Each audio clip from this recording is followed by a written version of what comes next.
door cracked open, allowing a sliver of light to lance across her face. She sat up, suddenly aware of her full bladder. "Who's there?" she asked. The door opened farther, and Elisa stepped inside. "Let me light a lamp," she said, closing the door for a few moments. Zusa took the time to relieve herself, then replaced the chamber pot underneath her bed. Elisa returned with a thin punk, the tip burning. She lit 2 separate lamps, giving a soft gold glow to the room. With the door closed once more, she sat down on the bed beside her. "How long did I sleep?" Zusa asked, rubbing her face with her hands. Normally she could awaken fully alert, but this time it felt like sleep clung stubbornly to her mind. "About 10 hours, Elisa said. "It is late afternoon." Something gnawed at her, and then Zusa figured out what. "Where is Hern?" "Captured," Elisa said. Zusa felt a lump build in her throat, and then she saw her mistress's hands were shaking. "Ingram has him in his dungeon. He plans on hanging him tonight, come sundown." Zusa tried to think, and she bit down on her tongue to use pain to focus her mind. It had to be remnants of Violet, she decided. Seeing Elisa's troubled mind, she thought of what else must have happened. 10 hours gone. That meant... "What of the meeting?" she asked. "Did that go well?" Elisa sighed. "There are so many there. Larissa and the elves, Ingram, his petty lords, and of course the merchant lords made sure their presence was felt. Nothing but an hour of shouting and accusations. Twice I swore it would turn to bloodshed. My head still hurts after that nonsense." "Anything resolved?" The question evidently amused Elisa immensely, and she laughed like one reaching the end of her sanity. "Lord Yor demanded a halt to the killings while talks took place. Ulrich and the rest of the merchant lords insisted concessions of land be given, along with total access to the forest. Ingram implied he agreed with both without ever saying so. And the elves threatened war should they lose a single acre of land. Laurie and I were the only ones who even knew the word compromise. Perhaps tomorrow will go better. I hope so." "Forget about tomorrow," Zusa said, wrapping her arms around Elisa and pulling her close. Resting her head atop Elisa's, she stared into the flickering shadows of her room.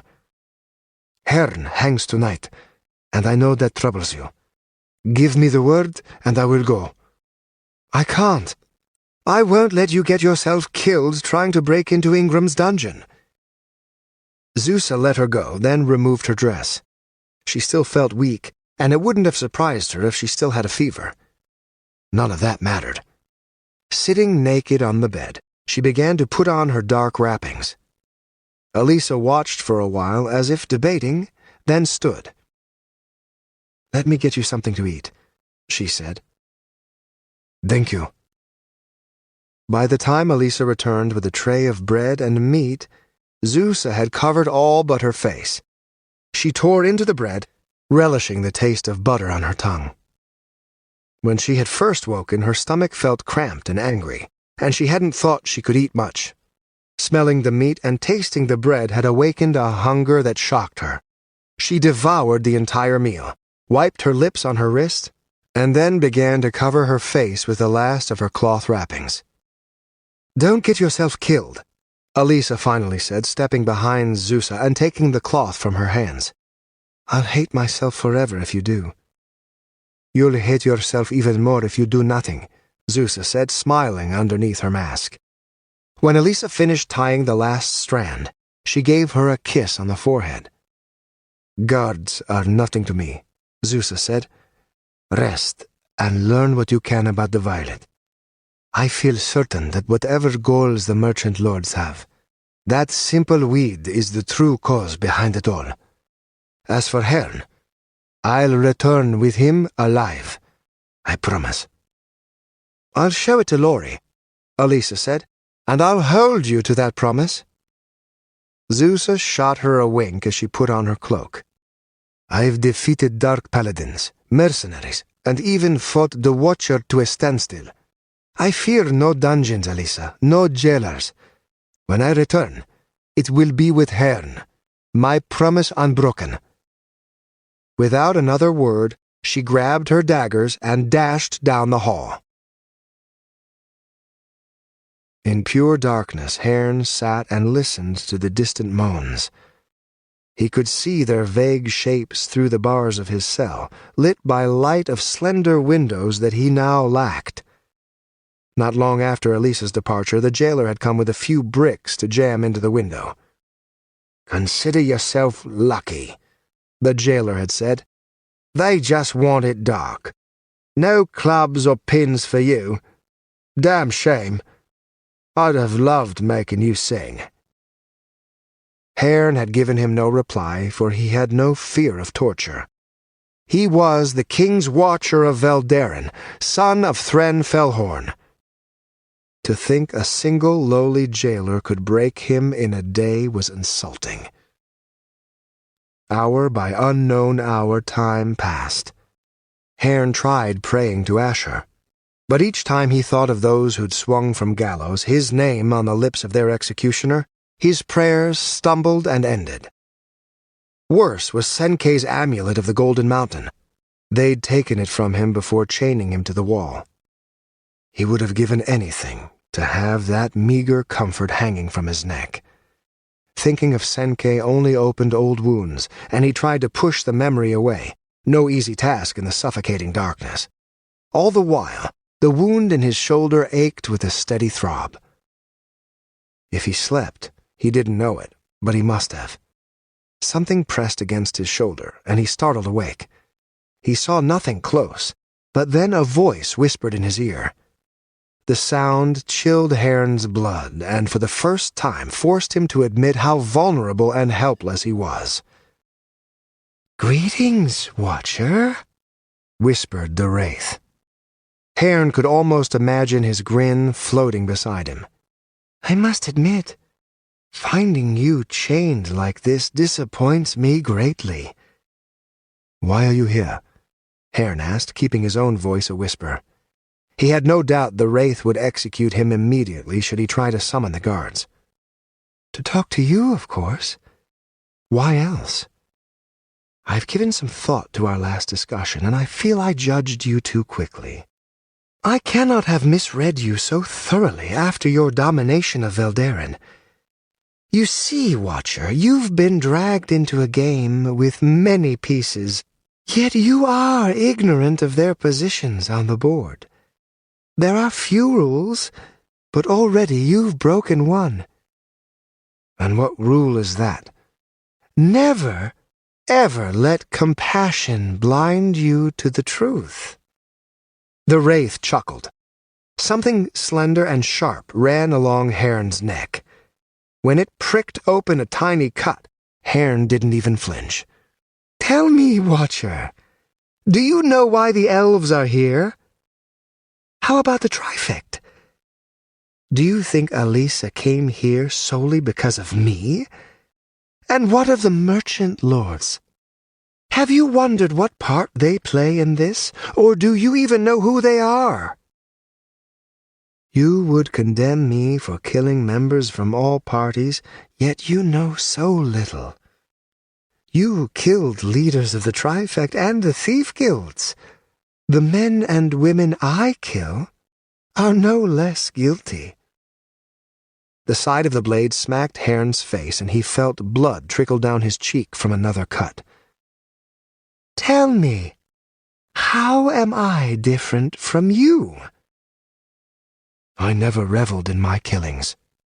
"You are wrong," the wraith whispered, his tone chilling. "These killings give me no pleasure, no joy. Perhaps with some of them I am amused by their deaths, but only the truly despicable ones. Surely you cannot deny feeling the same as you slaughtered Veldaren's worthless scum." Herne turned toward the wraith, and in the darkness he thought he could see the faintest outline of the man's hood. Then why the grin? he said. "In the face of such madness, what can one do but smile and kill?" The wraith laughed. "Yes, and kill. Kill as you have killed. Inspire fear as you have inspired fear. Last night, I went to administer the same justice you have dealt out 100 times. Why did you defend them, Watcher?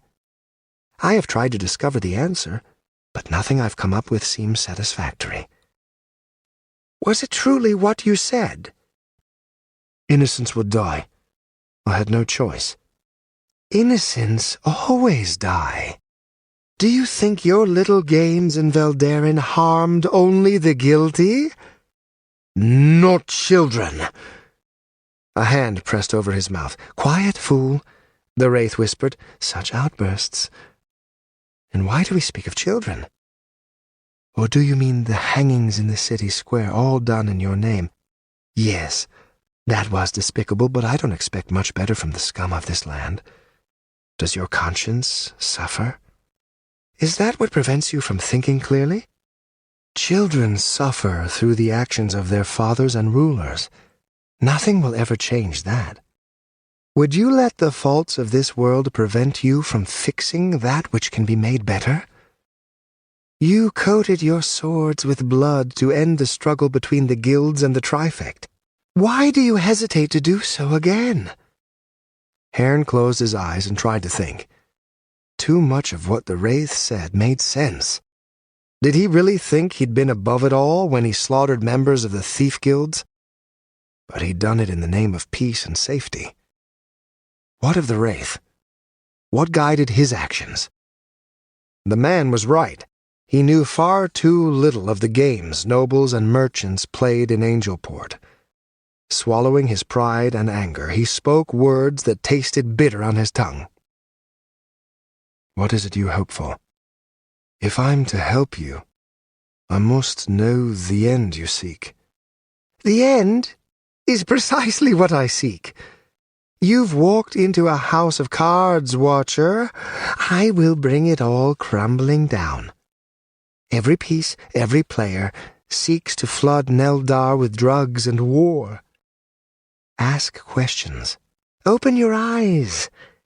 If I told you, you would not believe me, so hear it from their own lips. Then come to me and try to tell me I am in the wrong." Hearn felt more than heard the wraith turn to face the door to his cell, which, by the glint of distant torchlight, he could tell was slightly ajar. "Your friend comes for you," whispered the wraith. "Many of the guards are sleeping deeply, shall we say. I can go and let your rescuer find you with ease, or I can sound the alarm and bring the rest of Ingram's guards flooding into the dungeon. Which is it to be, Watcher? Is there hope for you? Or should I let the gallows remove your thorn from my side?" Hearn took a deep breath and tried to think over all he'd heard and seen. In the end, he remembered what he'd told Ulrich back at Laurie's mansion. The wraith had left Tori, Terrace's child, alive. Somewhere in him was a sense of control and decency, despite the chill his presence gave him that seemed contrary to that in every way. No matter how hard Hearn wanted to pretend otherwise, he could not sit there in the dungeon and claim to be any more innocent. He'd filled the gutters of Veldaren with blood to achieve his aims, however lofty. Condemning the wraith for doing the same, without looking into matters further, was hypocritical beyond measure. "I make no promises," Hearn whispered, "but I will discover the truth of this city, one way or another. If I've been played the fool by anyone, so be it. Perhaps there is hope for you yet."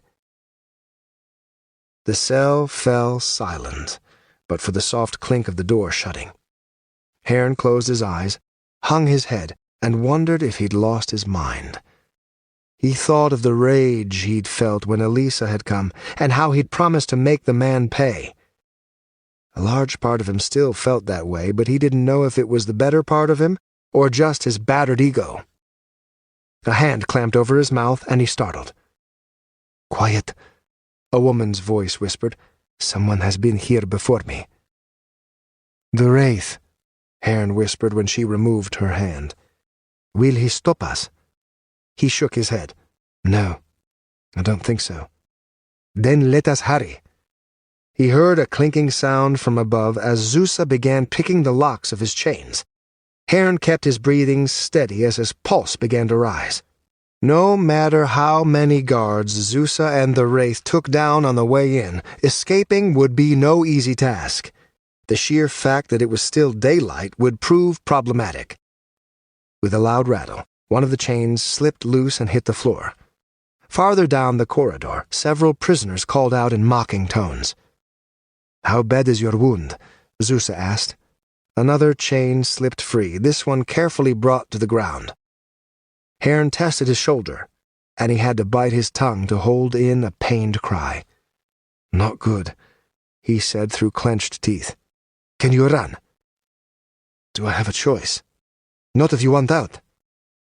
"Then I can run." The last of the chains loosened from around his body. Despite Zeus's care, their rattle seemed thunderous in the stone cells. "Who you got with you?" someone shouted from nearby. "You got yourself a whore." Zusa grabbed Hearn's hand and pulled him to his feet. His wounded shoulder throbbed, and he gingerly touched it. His fingers came away sticky and smelling foul. Most likely infection, thought Hearn. Fantastic. "Where are my things?" he asked. "At the front, I believe, still guarded. We'll get them on our way out. Ready?" "Ready." She took off at a blistering pace, her hand firmly clutching Hearn's wrist. From the darkest reaches of the dungeon they emerged into torchlight, and their passing raised a ruckus from the prisoners, who hooted and hollered.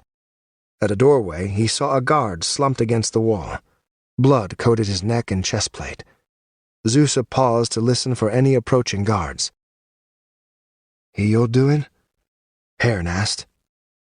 "Was unconscious when I found him," Zusa said, glancing at the dead guard. "I only cut his throat." If any guards heard the ruckus behind them, none came to investigate. Hearn dared breathe a sigh of relief. "Come," Zusa said, pulling him along. They passed two more bodies, and Hearn had no need to ask what happened to them. One lay on his side, the other on his back, both with huge gashes across their throats. At the major cross-section of the dungeon they stopped again. To their left and right stretched rows of cells, while ahead was bright light and escape. Behind them, more prisoners shouted in either encouragement, anger, or jealousy. "The guards remain there," Zusa whispered. "How did you get by?" She pointed toward one of the side tunnels. "Shadows are my doorways. But I cannot take you with me." Hearn didn't like the thought of killing more guards, nor any more prisoners hanging, but the Wraith's words haunted him in mockery. Would he really become a coward, frightened of taking a life, all because of a threat made by someone like Ingram? "Get me my swords and cloak," he said. "We'll cut through." He saw her glance at the wound to his shoulder, and he shook his head. "I can fight through the pain. Now go!" She strode ahead, releasing his hand to draw both her daggers. At the doorway, a guard stepped out, no doubt to finally check why the others had not silenced the prisoners. Zusa caught him flat-footed, one dagger ripping open the belly beneath his breastplate, the other piercing his windpipe to choke down his death rattle. She kicked him aside and then ran on. Hearn followed. 3 more guards sat around a small table, a rack of weapons and crossbows behind them in the small room, along with a heavy chest. Zusa was a blur among them, slashing and cutting before they could even ready their weapons. As the corpses fell with no alarm sounded, she leaned against one of the walls and pointed to the chest. "In there," she said. He knelt before it, flicked it open, and found his things. As the cloak wrapped about him, the hood pulled low over his face, he felt his confidence rise. Buckling his sabers to his waist, the feeling was complete.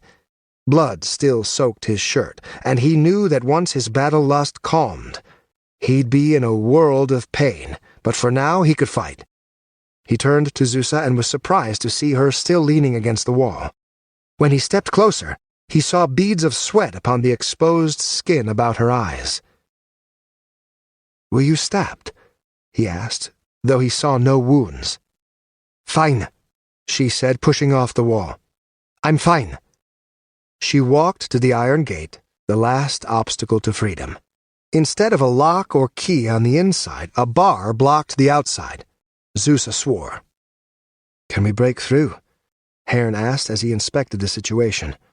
Outside he saw 2 guards, both positioned adjacent to the door as if they were asleep. All it'd take was a single patrol to notice, and they'd be swarmed. "Can't," Zusa said. "It's metal. I need to get out there." "How?" She pressed her face to the bars of the door, looking. "Remember?" she said. "Shadows out of my doorways." Zusa retreated into the dungeon, vanishing from view. Trusting her to know what she was doing, Hearn waited at the entrance, feeling strangely helpless. Here he was, the deadly watcher, and he was stopped by a simple barred door? "How the mighty have fallen," he murmured, pacing to keep his blood flowing. On the other side, Zusa fell from above the entrance, landing hard on one side. "Zusa?" he asked as she lay there, very still. "Zusa!"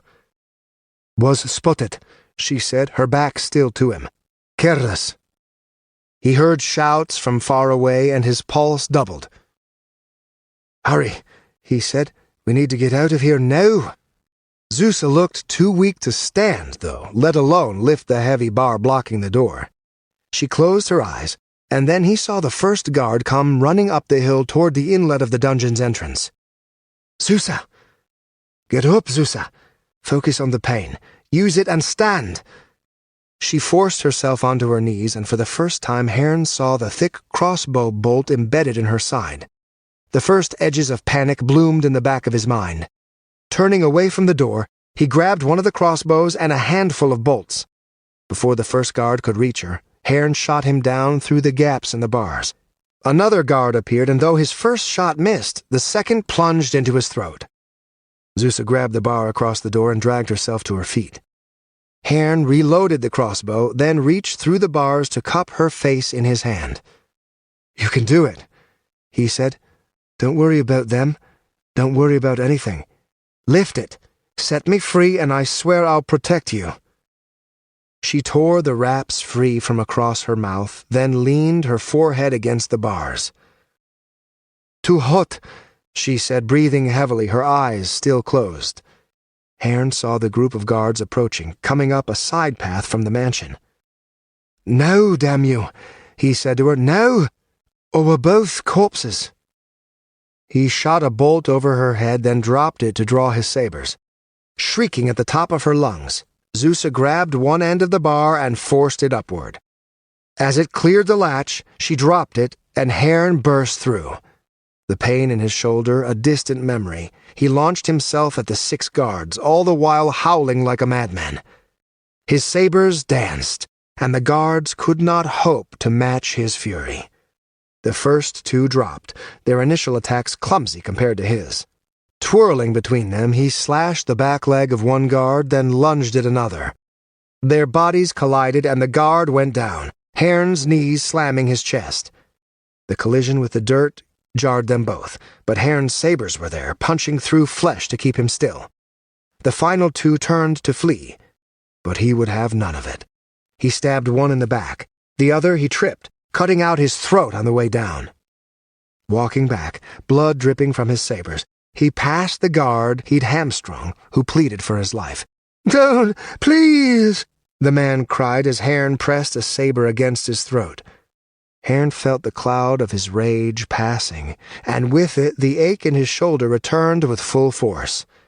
Lowering his weapon, Hearn slapped the guard across the face with the flat of his blade. "Do something useful with your life," he said, sheathing his sabers. He ran back to Zusa, who leaned against the door, clutching the bolt in her side with both hands. As Herne neared, she rammed it through her flesh, punching the barb out her back. In near disbelief, Herne caught her as she fell into his arms. "Pull it out," she said to him as he held her. Herne grabbed the bloodied shaft, gritted his teeth, and pulled. Only a slight gasp of pain marked its exit. He staunched the blood flow using her cloak, tying it tight about her. "Leave me," she said. "You won't escape otherwise. Tell Elisa I'm sorry." "You'll tell her yourself." Bracing her weight on his shoulder, he took a pained step forward, then another. She leaned her head against him, and he was shocked by its warmth. As they gained momentum, Zusa began to recover her balance, and she supported herself more and more. Limping and bleeding, they walked down the hill. The entire complex was walled in, their path leading to a gated side entrance.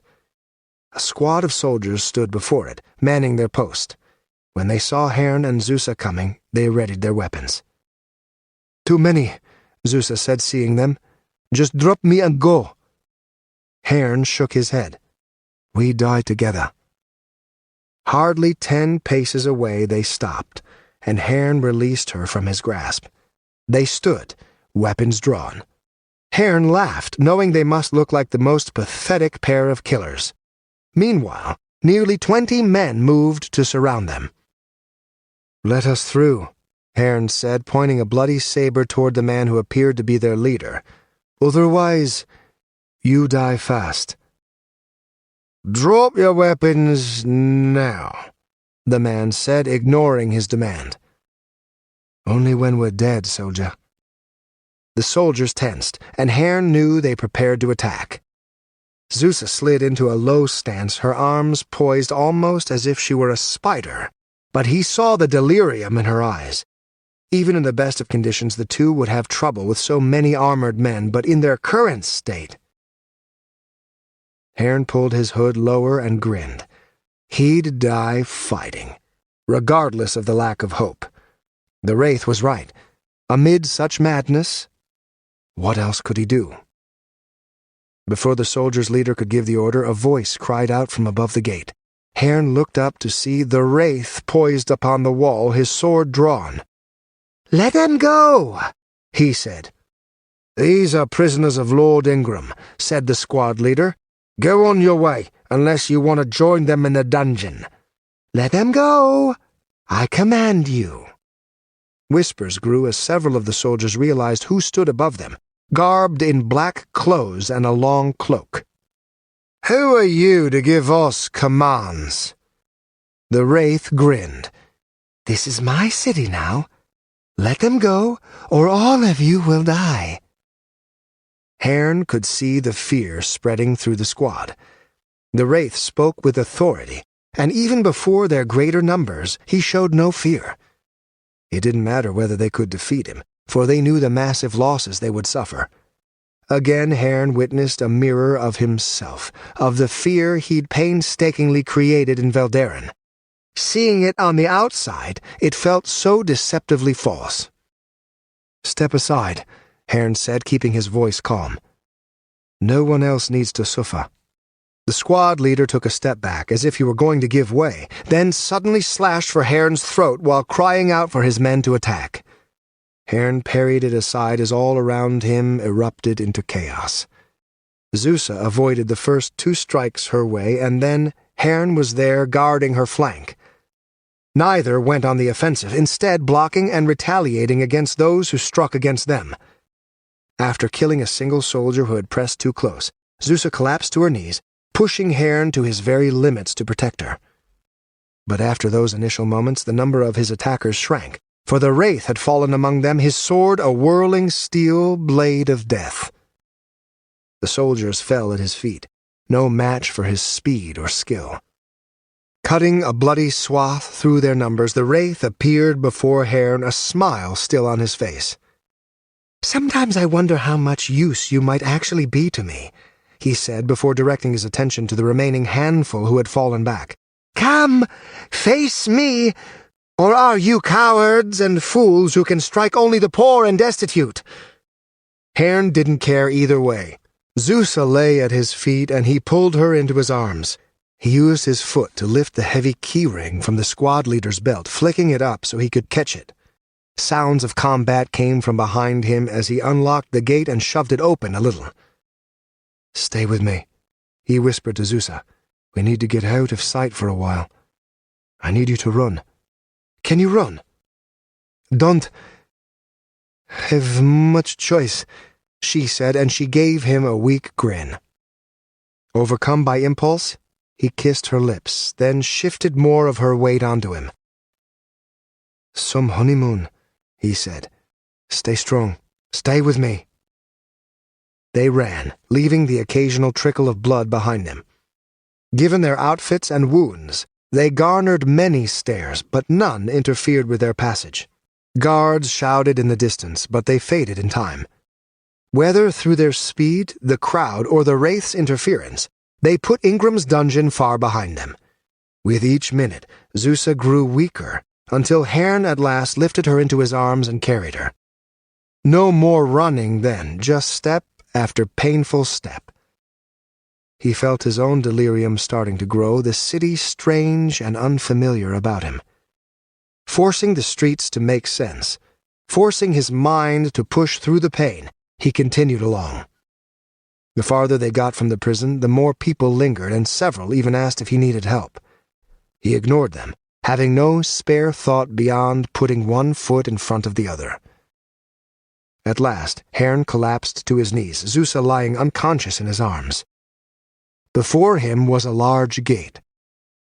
Never would Herne have guessed the incredible relief he'd feel seeing Torgar yank it open to greet him. "Are you out of your fucking mind?" the giant man asked. Herne wanted to say that indeed he was. Instead, he laughed, even as the tears ran down his face, and at least 15 passing men and women saw them brought into Laurie Keenan's mansion. Chapter 10. Madeline kissed Tori's smooth forehead and then wrapped her swaddling blanket tighter as the commotion grew. Her husband had been in his study when the first shouts came from outside the front door, and while he no doubt rushed to investigate, she retreated farther within her walls, clutching the baby to her chest. Her home was her sanctuary, her place of locked doors and safe walls. Already the Wraith had violated that sanctity. Would someone else be vile enough to do the same? "Go see what is causing that ruckus," she told her nursemaid Lily. "Of course," said Lily, hurrying away. 2 other servants were with her, and they stood patiently in the corners of the parlor, one tending the fireplace, the other waiting for orders.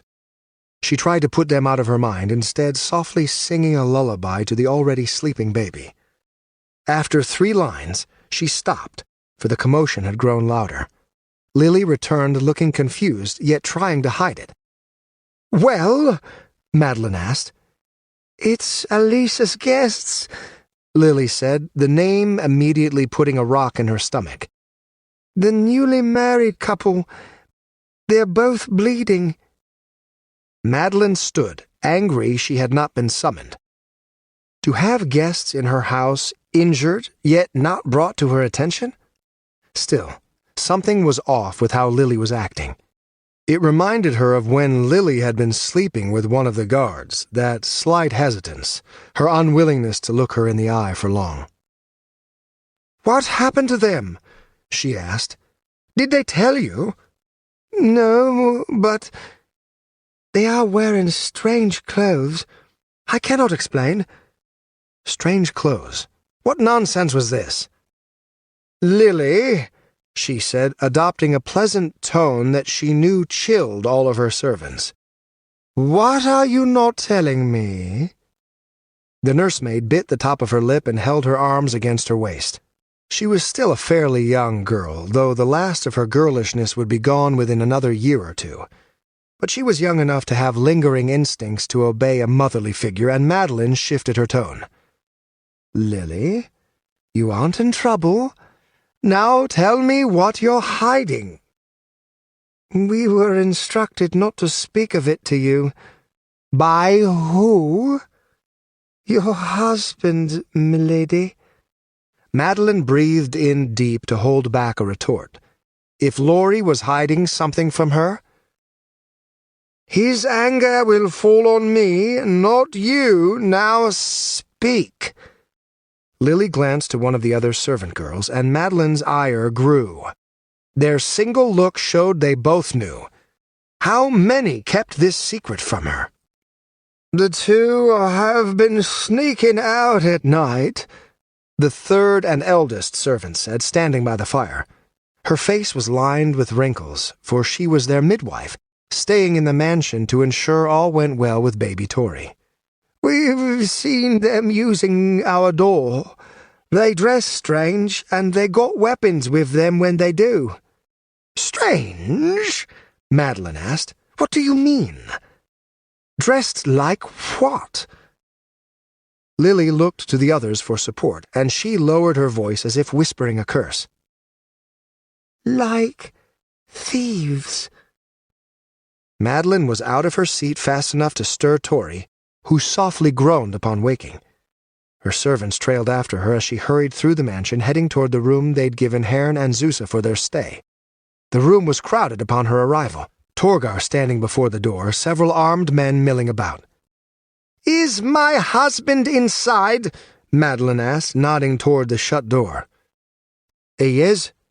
"Open it." "It's locked, miss." "I said open it." Torgar shrugged. Drawing his enormous sword, he used it as a wedge to break the flimsy lock, jarring the door open a crack.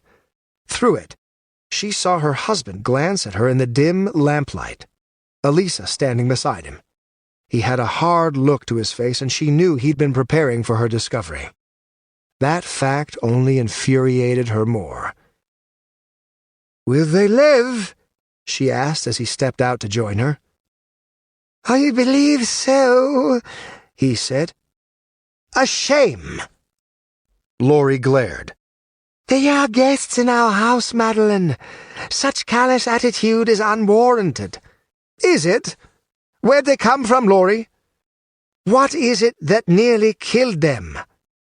Her husband looked to the gathered house guards, then shook his head. "Somewhere quiet," he said. She followed him back into his study. Only Lily remained when he shut the door, accepting Tori into her arms. Sitting down in one of the several padded chairs, she exposed a breast and began feeding. Even in feeding, Madeline refused to ever let the baby out of her sight. Laurie glared at her, but was wise enough not to fight that battle given the larger problem with Herrn and Zusa. Assuming those were even their real names. Already she doubted their relationship to the Gemcrofts. "What is it you know?" she asked. "Tell me all of it, and no lies. The gods help you if you've put Tori in danger." "We're in no danger," Laurie shouted, the uncharacteristic display startling Madeline back a step. Feeling naked without Tori in her arms, she crossed them and glared right back at her husband. Laurie looked away, and she could see the anger fuming behind his eyes. Good. Only seemed right he be as angry as she was. "At least, I don't think so," he said when he'd calmed. "But things are changing fast, and never did I think the Watcher would be so stupid." Madeline's jaw nearly hit the floor. "You brought him here?" she asked. It felt as if her husband were playing a sick joke on her. "But I heard Ingram's announcement. The Watcher was supposed to hang tonight." And suddenly his wounds made perfect sense. Overwhelmed with rage, she dug her nails into the flesh of her arm hard enough to draw blood. Her precious mansion, her only place of safety, housed one of the most notorious killers alive? "He broke out," she said, and her husband never contradicted her. "And after he broke out, he came here. Damn it, Laurie! Did anyone see us taking in a wanted fugitive?" Laurie sighed. "Torgar says they were most likely seen." The words hit her like a blow to the chest. "He'll find out," she said, meaning Ingram. Half the city guard will surround our home before nightfall. We can't be caught housing them, Laurie. We have to turn them over. Alisa won't allow that, and you know it. Then turn over Alisa. He slapped her hard. She leaned back in her chair, holding trembling fingers against her bleeding lip. Alisa Gymcroft is a leader of the Trifect, Laurie said, and the Trifect does not hand over its own, not even to kings. I don't care how many soldiers Ingram sends. They won't cross our walls. Panic crept up Madeline's spine, and she was helpless to stop it. We don't have enough men, she said. Torgar's already sent runners to hire every available sellsword in this city, regardless of the cost. But the mercenaries are all in league with the merchants. We can't invite them into our home. They'll outnumber our house guards. Damn it, woman, enough! Do you think I'm a fool? I have enough problems trying to keep the damn merchant lords from ruining us. I need no grief from you. If Violet gains popularity, and it will, what do you think will happen then? If they ever have the coin to challenge us, to spread out beyond Angelport, nothing stays certain. Nothing stays safe. He said the last word with a cruel edge, for he knew her paranoia and phobias. The open sky was a torment. Unlocked doors were a danger. His shouting upset Tori, who released Lily's nipple and began to wail. Lily shushed her, rocking her back and forth while shifting her to the other breast. Madeline watched her rub the nipple across Tori's upper lip, and she thought of all that might happen because Alisa had brought the Watcher and his whore with her from Valderin.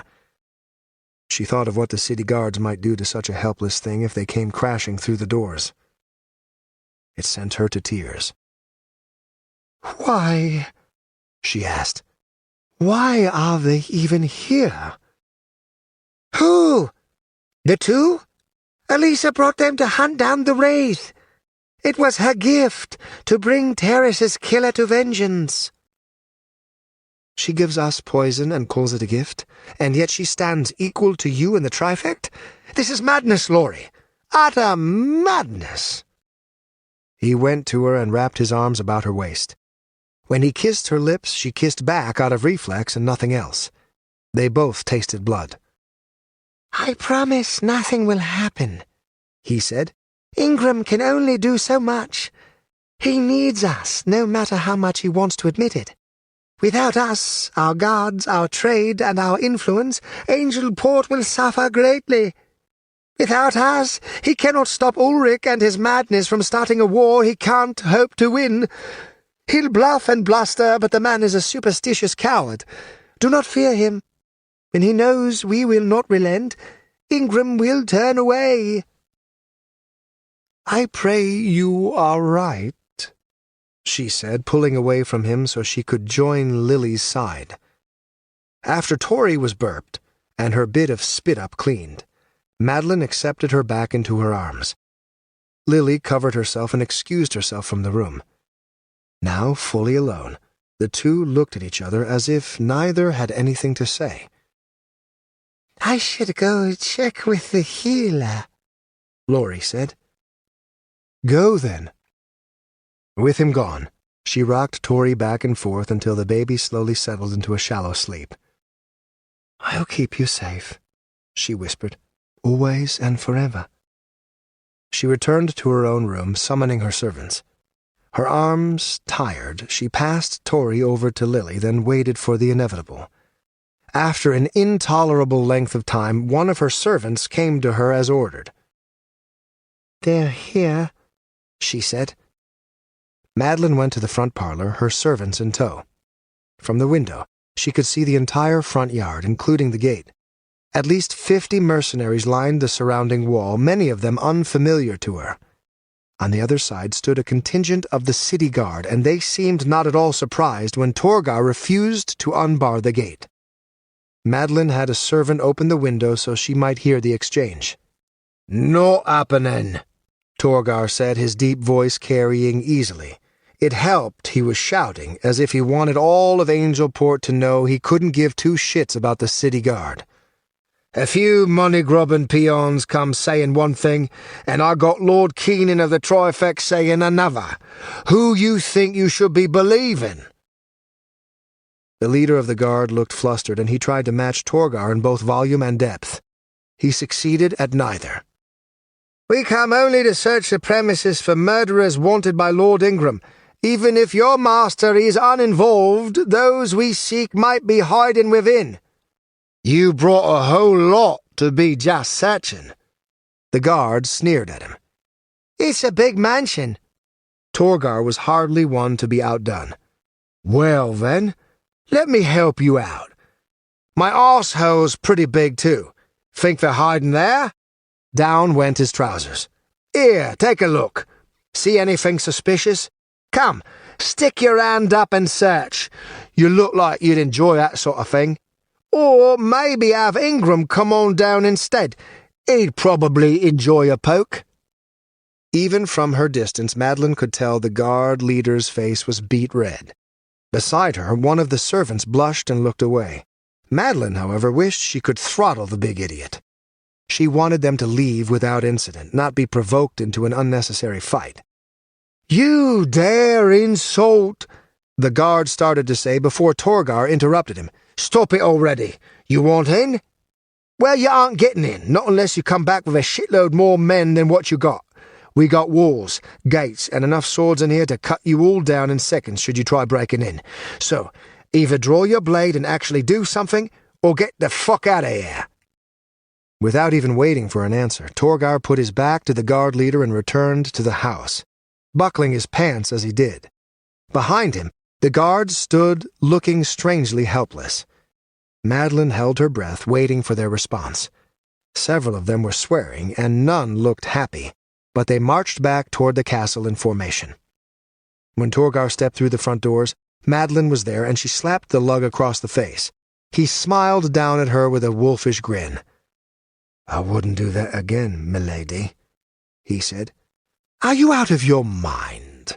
She asked him, hoping her harsh tone would hide her discomfort. Torgar shrugged as Laurie appeared, having watched from another room. There's no way Ingram gave them orders to fight their way in, said the mercenary, shooting a glance toward Laurie. They came all show, no teeth. I figured I'd call them on it, and sure enough, they went running with their dicks tucked between their legs when I did. They'll be back, Laurie said. And you insulted Ingram. He'll get over it. Now's your turn to talk your way out of this. And if I can't? Torgar nodded toward the window. Ben, those boys out there will kill themselves a whole lot of city guard. You ain't even seen a scrap of how many we'll soon have. Sounds like Ingram tossed the mercenary guild leader into his prison. What I'm hearing, half the sellswords in the city are volunteering just to get some free food and a shot at payback. Madeline thought of open warfare filling her gardens and walkways with corpses and blood running like rivers across the carpets of her mansion. Like Veldaren, she said. Just like Veldaren. She did this. She brought them here, and now we'll suffer the same madness. Laurie swallowed hard. Do what needs to be done, he told Torgar. He looked to Madeline. I'm tired, and shall take a rest. She knew what that meant.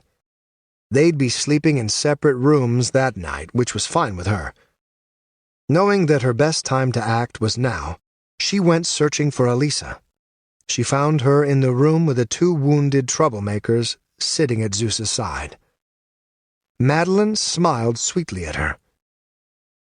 How do your cousins fare? Well enough, Elisa said, standing. May I help you? You can, Madeline said. You can leave. Go back to Veldaren, where you belong. My husband doesn't need your help to handle the likes of Ingram and the merchant lords. And take these two wretches with you. Watch your tongue. I will speak as I wish in my own household. You are guests, and I am being gracious calling you that. The city guard has left for now, but they'll come back. Go to Veldaren, where you'll be beyond Ingram's reach. Don't treat me like a fool, Elisa. I know no Gemcroft blood runs in either of their veins. I won't have you destroy my household just because of some crude attachment to your pet killers." Elisa did not back down, and more shocking, her hand fell to the hilt of a dagger attached to her belt. "Do not presume to give me orders," she said. "I will not go running like a coward, nor refuse the protection your husband offered me. Now, if you please, Herne and Zusa need to rest." Madeline went to the door, but could not resist one last parting shot. "You should be responsible for your own actions, your own arrows. Too often the rest of the trifecta gets dragged down with you." "You stupid woman," Elisa said. "I'm the one who faced the thieves while you fled. It was my servants who died, my coin that paid for the mercenaries to stand against them. I earned our current peace with blood and gold while you stayed down here in Angelport, so eager in your safety to tell me everywhere I went wrong. Why do you think I'm here, Madeline? It was your sole task to keep the merchant lords in line, and you and your husband have failed spectacularly. You once owned every boat sailing from Angelport, yet now hardly a ship bears your crest. The merchant lords have taken your boats, your trade, and now take aim at the last lucrative business you have left. I've come to help clean up your mess, and now you accuse me of being the cause of it?" She reached into her pocket and flung a small bag at her. Madeline caught it out of pure reflex, but only after it softly smacked against her chest. She was so stunned that she barely felt it. "Try some violet," Elisa said. "It's stronger and more potent than even the best crim leaf your farmers can grow.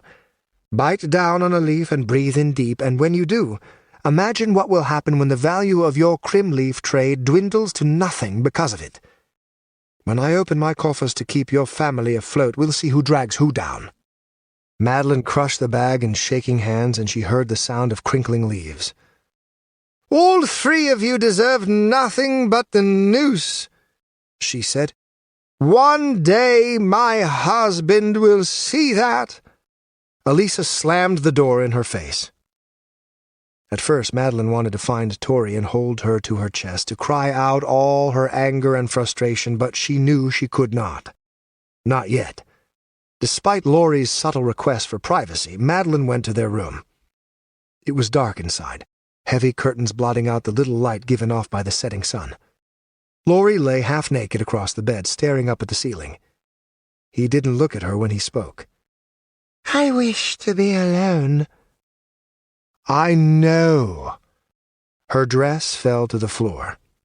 When she climbed into the bed, he tried to resist. She grabbed his wrists, pressed her mouth to his, and straddled him, ending the protest. She let the fire within her take over, riding out her fury as her husband moaned. When he climaxed, she lay atop him, her lips beside his ear. "We're losing control," she whispered in the dark. "I know." "How did it happen?" "You were feared even among the trifect. Your cruelty was legendary." 12 long years happened. I'm sorry, Madeline, I really am. The merchant lords were always a nuisance, a low-born bunch pretending at wealth and power. But I gave them too much slack. I ignored their threat, kept my eyes on Veldaren instead of on my own home. Now their influence has spread. Our fleet is a shadow of its former glory, and only our crim-leaf trade keeps us afloat. I've failed us, all of us."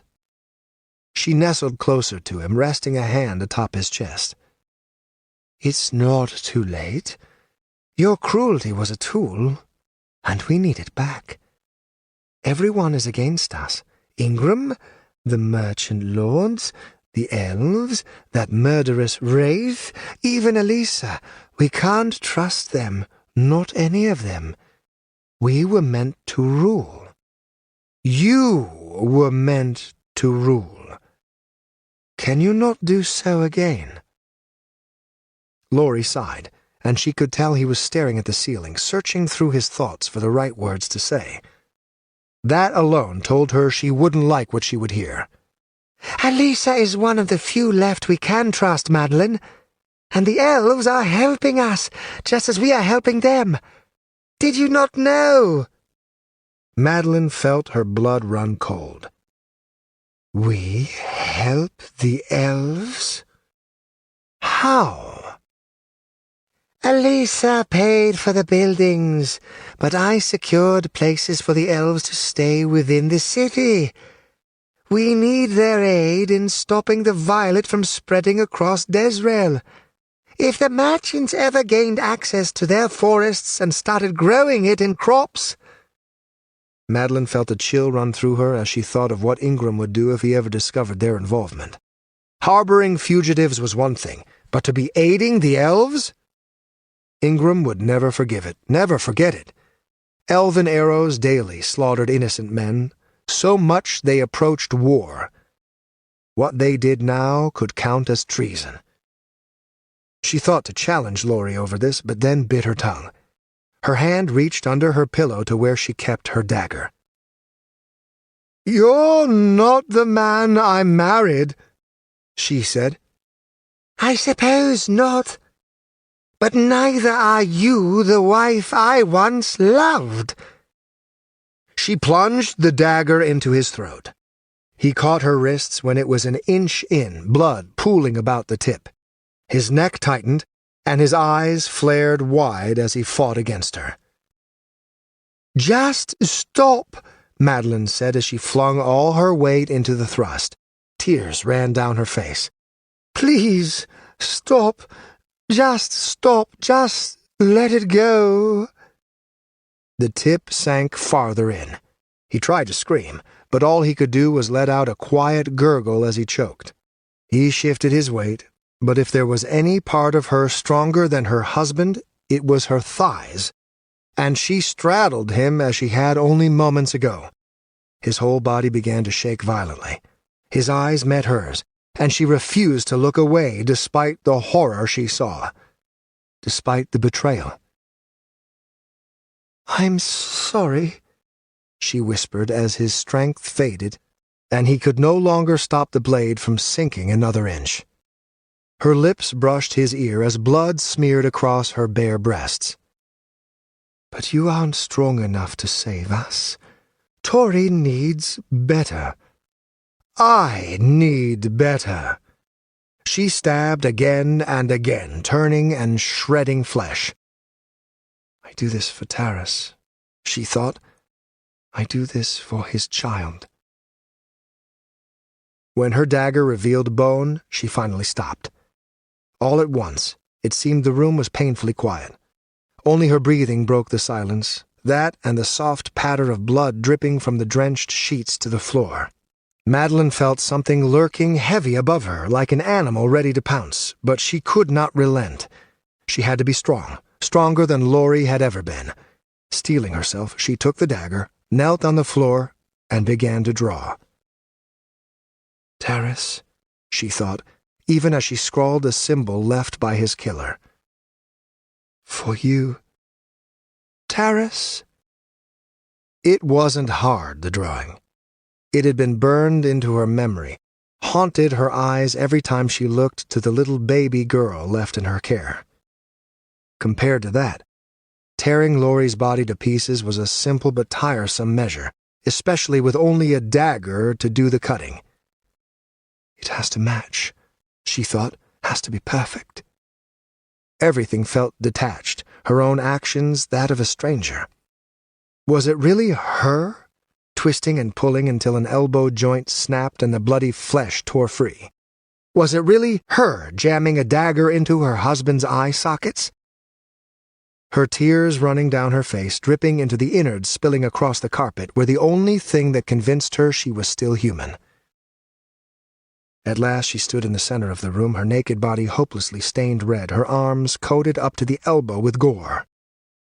The hours had passed, each one threatening to crush her completely. The heavy weight felt closer, more dangerous. It clung to her shoulders, dragged at her arms, and threatened to tear away her eyelids so she'd see everything she'd done in that horrible room.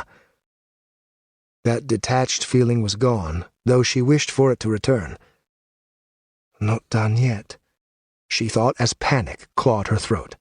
She slid underneath their bed, stabbed a hole into the feather mattress, and shoved the dagger inside. In the darkness, she could barely see but for the dim glow of a single lamp she'd lit. Removing it from its hook upon the wall, she set it on the ground so its light would spread underneath the bed. Dipping her hands in her wash basin to clean them, she retrieved a needle and some thread from their closet, crawled underneath, and began the painstaking process of sewing the mattress shut. No one could know. No one could ever know. With that done, she put everything away. Taking her husband's sword from the decorative crest above their dresser, she clutched the scabbard and breathed in deep. With 3 hits, she smashed open a window, then put the sword back in its place. At last, she was free. At last, she could invite the torment in, let the realization of what she'd done consume her like a brutal fire. Again and again she screamed, letting free every bit of her grief, fury, and loss. In moments, the door burst open. "He said he'd kill me if I made a noise," Madeline sobbed, Laurie's horrific corpse held lovingly in her naked arms. He said...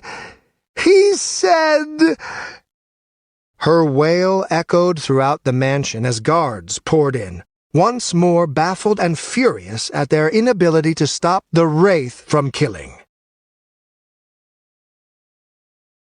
Chapter 11. The captain's quarters of the Raven Shade were even smaller than on the Fireheart, but they still had a bed, which was good enough for Darryl. Light streamed in as the whores opened the door to leave. Instead of shutting and leaving him in blessed silence, the door pushed wide, and in stepped Lord Ulrich Blackwater. "Least you waited until I was finished this time," Darryl muttered. "Two?" Ulrich asked, glancing behind him. "Been a rough few days. Thought I deserved the indulgence." Ulrich chuckled. "That's so funny," Darryl asked. "You think I can't handle 2 women?" "I'm amused you know the word indulgence." The captain grinned. "Ulrich, if there's ever a word I'm good friends with in this ugly world, it's that one." "Fascinating. Put on some damn pants so we can talk. I'll be waiting on the deck." He shut the door. Darryl scratched at his beard, waiting for his alcohol-soaked brain to remember just where he'd tossed his pants before the 2 women worked their magic on his dick. Finding them behind him on the bed, he pulled them on, tightened the strings, and grabbed a nearby shirt. He was still looping his arms through it as he stepped out onto the deck of his new ship. New to him, anyway, for the diminutive vessel had sailed the ocean for many years, and only recently had been purchased as a replacement for the Fireheart. "A real beauty, ain't she?" he said, seeing Ulrich looking over his ship. "The best I could do at such short notice," the merchant said, unimpressed with his sarcasm. "You're lucky to even have a ship after what happened to my cargo." "You know damn well that wasn't my fault. 3 men keeping watch, and they died like they were still scabs. Every one of 'em knew how to kill Ulrich, I assure you. Someone knew we had the violet, and that someone didn't want us selling it. That Wraith fellow, maybe?" "Maybe." Ulrich bit at his lip, and the captain noticed the way the man's hands were twitching. "You need a drink?" he asked. "I'm fine." He pulled a tiny sliver of something green from his pocket, popped it on his tongue, and then chewed. "So, what is it you're here for?" Darrell asked, crossing his arms. He had no intention of watching his boss take little snippets of violet, not when he couldn't have any himself. Every shred of it had gone down with the Fireheart, burning away a fortune, and nearly killing him in his sleep to boot. He'd woken to the sound of warning cries and dove into the water just in time. "Laurie Keenan died last night," Ulrich said, sniffing deeply. "Killed by the Wraith." "No shit! Who's running the family fortune now?" "His wife." "Damn!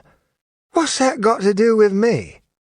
Ulrich appeared to visibly calm, and he gave Darrell a wide grin. "Things are coming to fruition, my dear Captain, but we need to ensure everything goes our way. Madeline's scooping up every mercenary in the city and throwing enough gold to break what little loyalty they had to us. We need a counter. I want you to start spreading orders to the rest of my ships and my brothers too." "What's that?" "No one leaves Angelport. I don't care if the docks fill up either. Beach along the coast if need be." Darrell tried to do the math, but knew that number was way beyond him. "You're talking a lot of waste and headaches," he said. "Any foodstuffs will spoil, and that's not touching the nonsense we'll encounter in every damn port we arrive late to, assuming we arrive at all.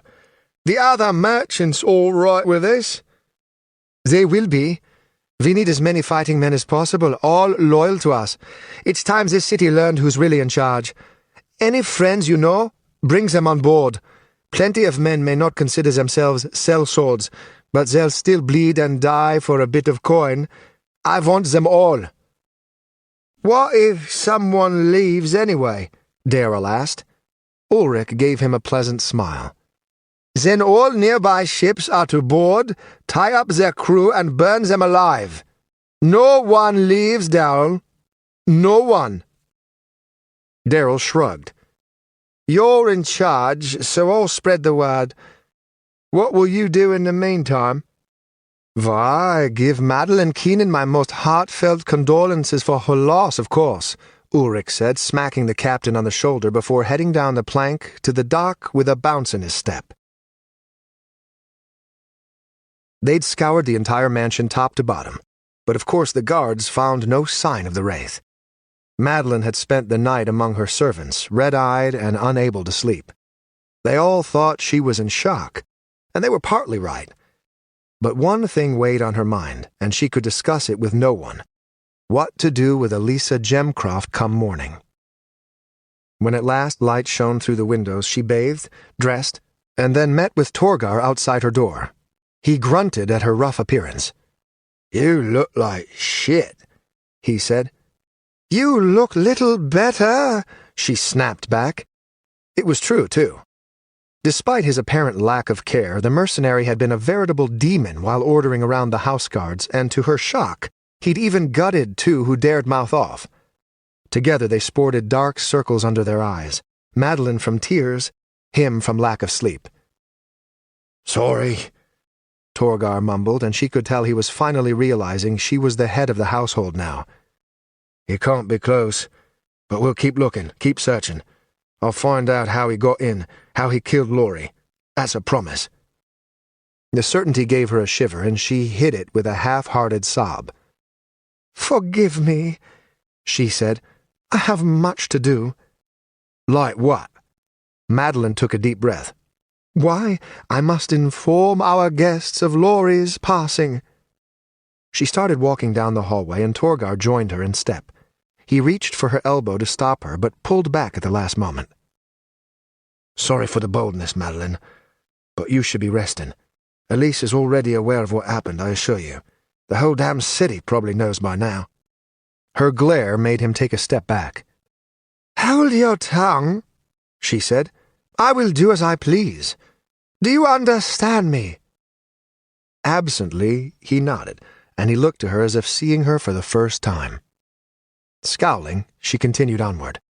She felt herself balancing on a knife's edge, and her outburst was a dangerous misstep.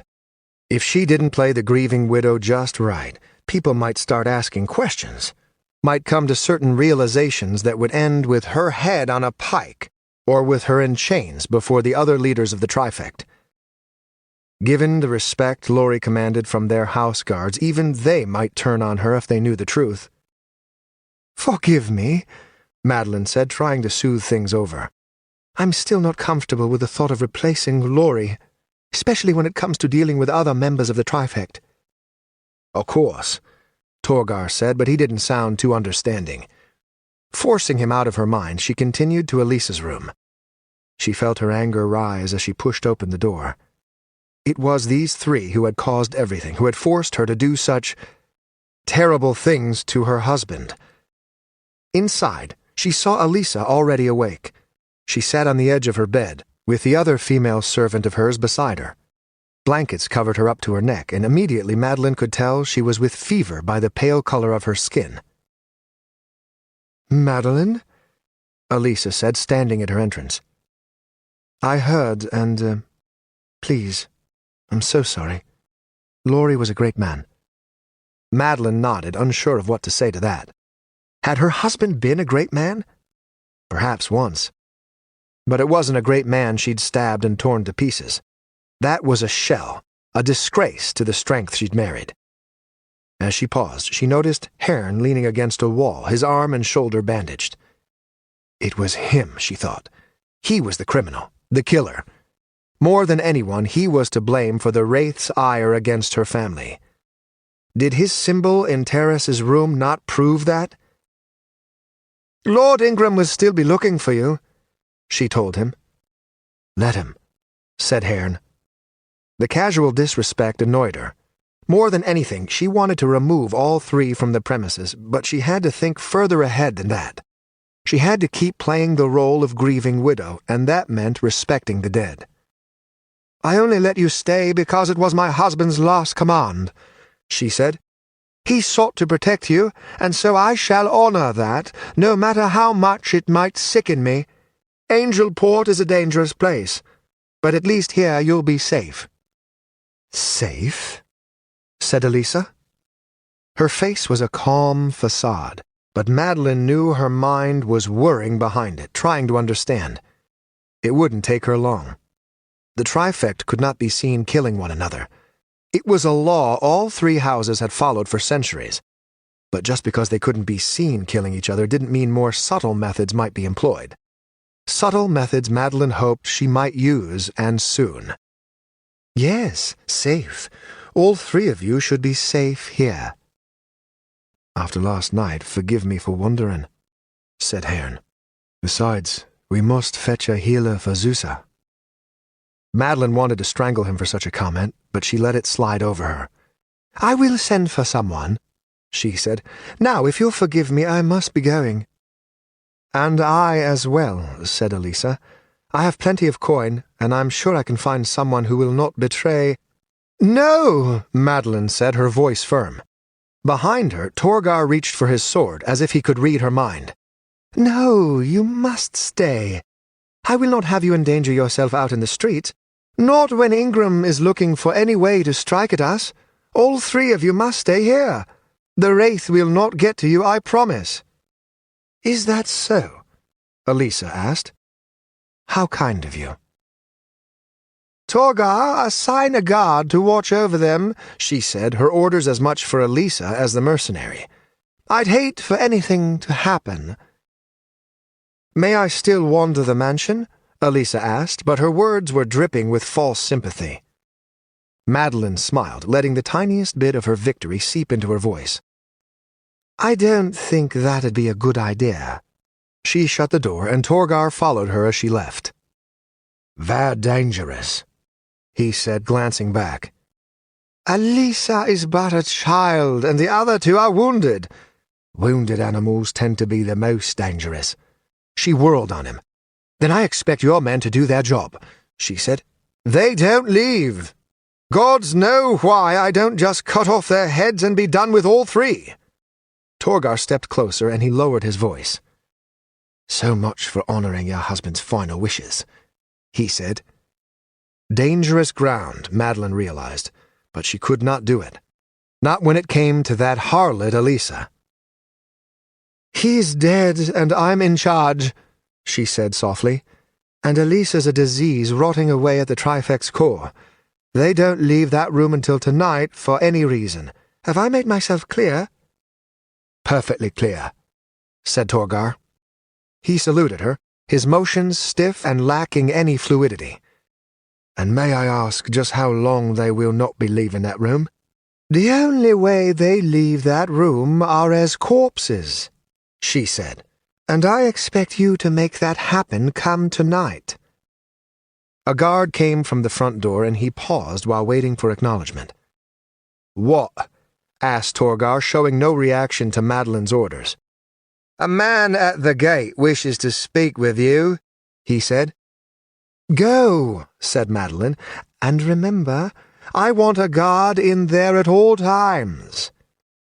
"I'll handle it," Torgar said, suddenly grinning at her. It was so wolfish, so disgusting she shivered. "Trust me, I got all this under control. What about the various stuffed shirts wishing to give their sympathy? I've got them corralled up at the front." "Let them wait," she said. "I have no time for their false sorrow." Glad to be away from the mercenary, Madeline hurried to Terrace's old room to once more join her servants. More than anything, she wanted to hold Tori in her arms, shut her eyes, and cry away the last memories of her husband, until nothing remained inside her but a faded shadow. The entire estate looked to be on lockdown when Ulrich arrived at the front gate. "Let me through," he said to one of the 5 guards who stood watch on the other side. "No one enters." "I am Ulrich Blackwater, and I am no commoner for you to turn away. Send for someone I may speak with if you insist I remain outside." The guard sent someone off running, and a few minutes later they returned with a giant sellsword in tow.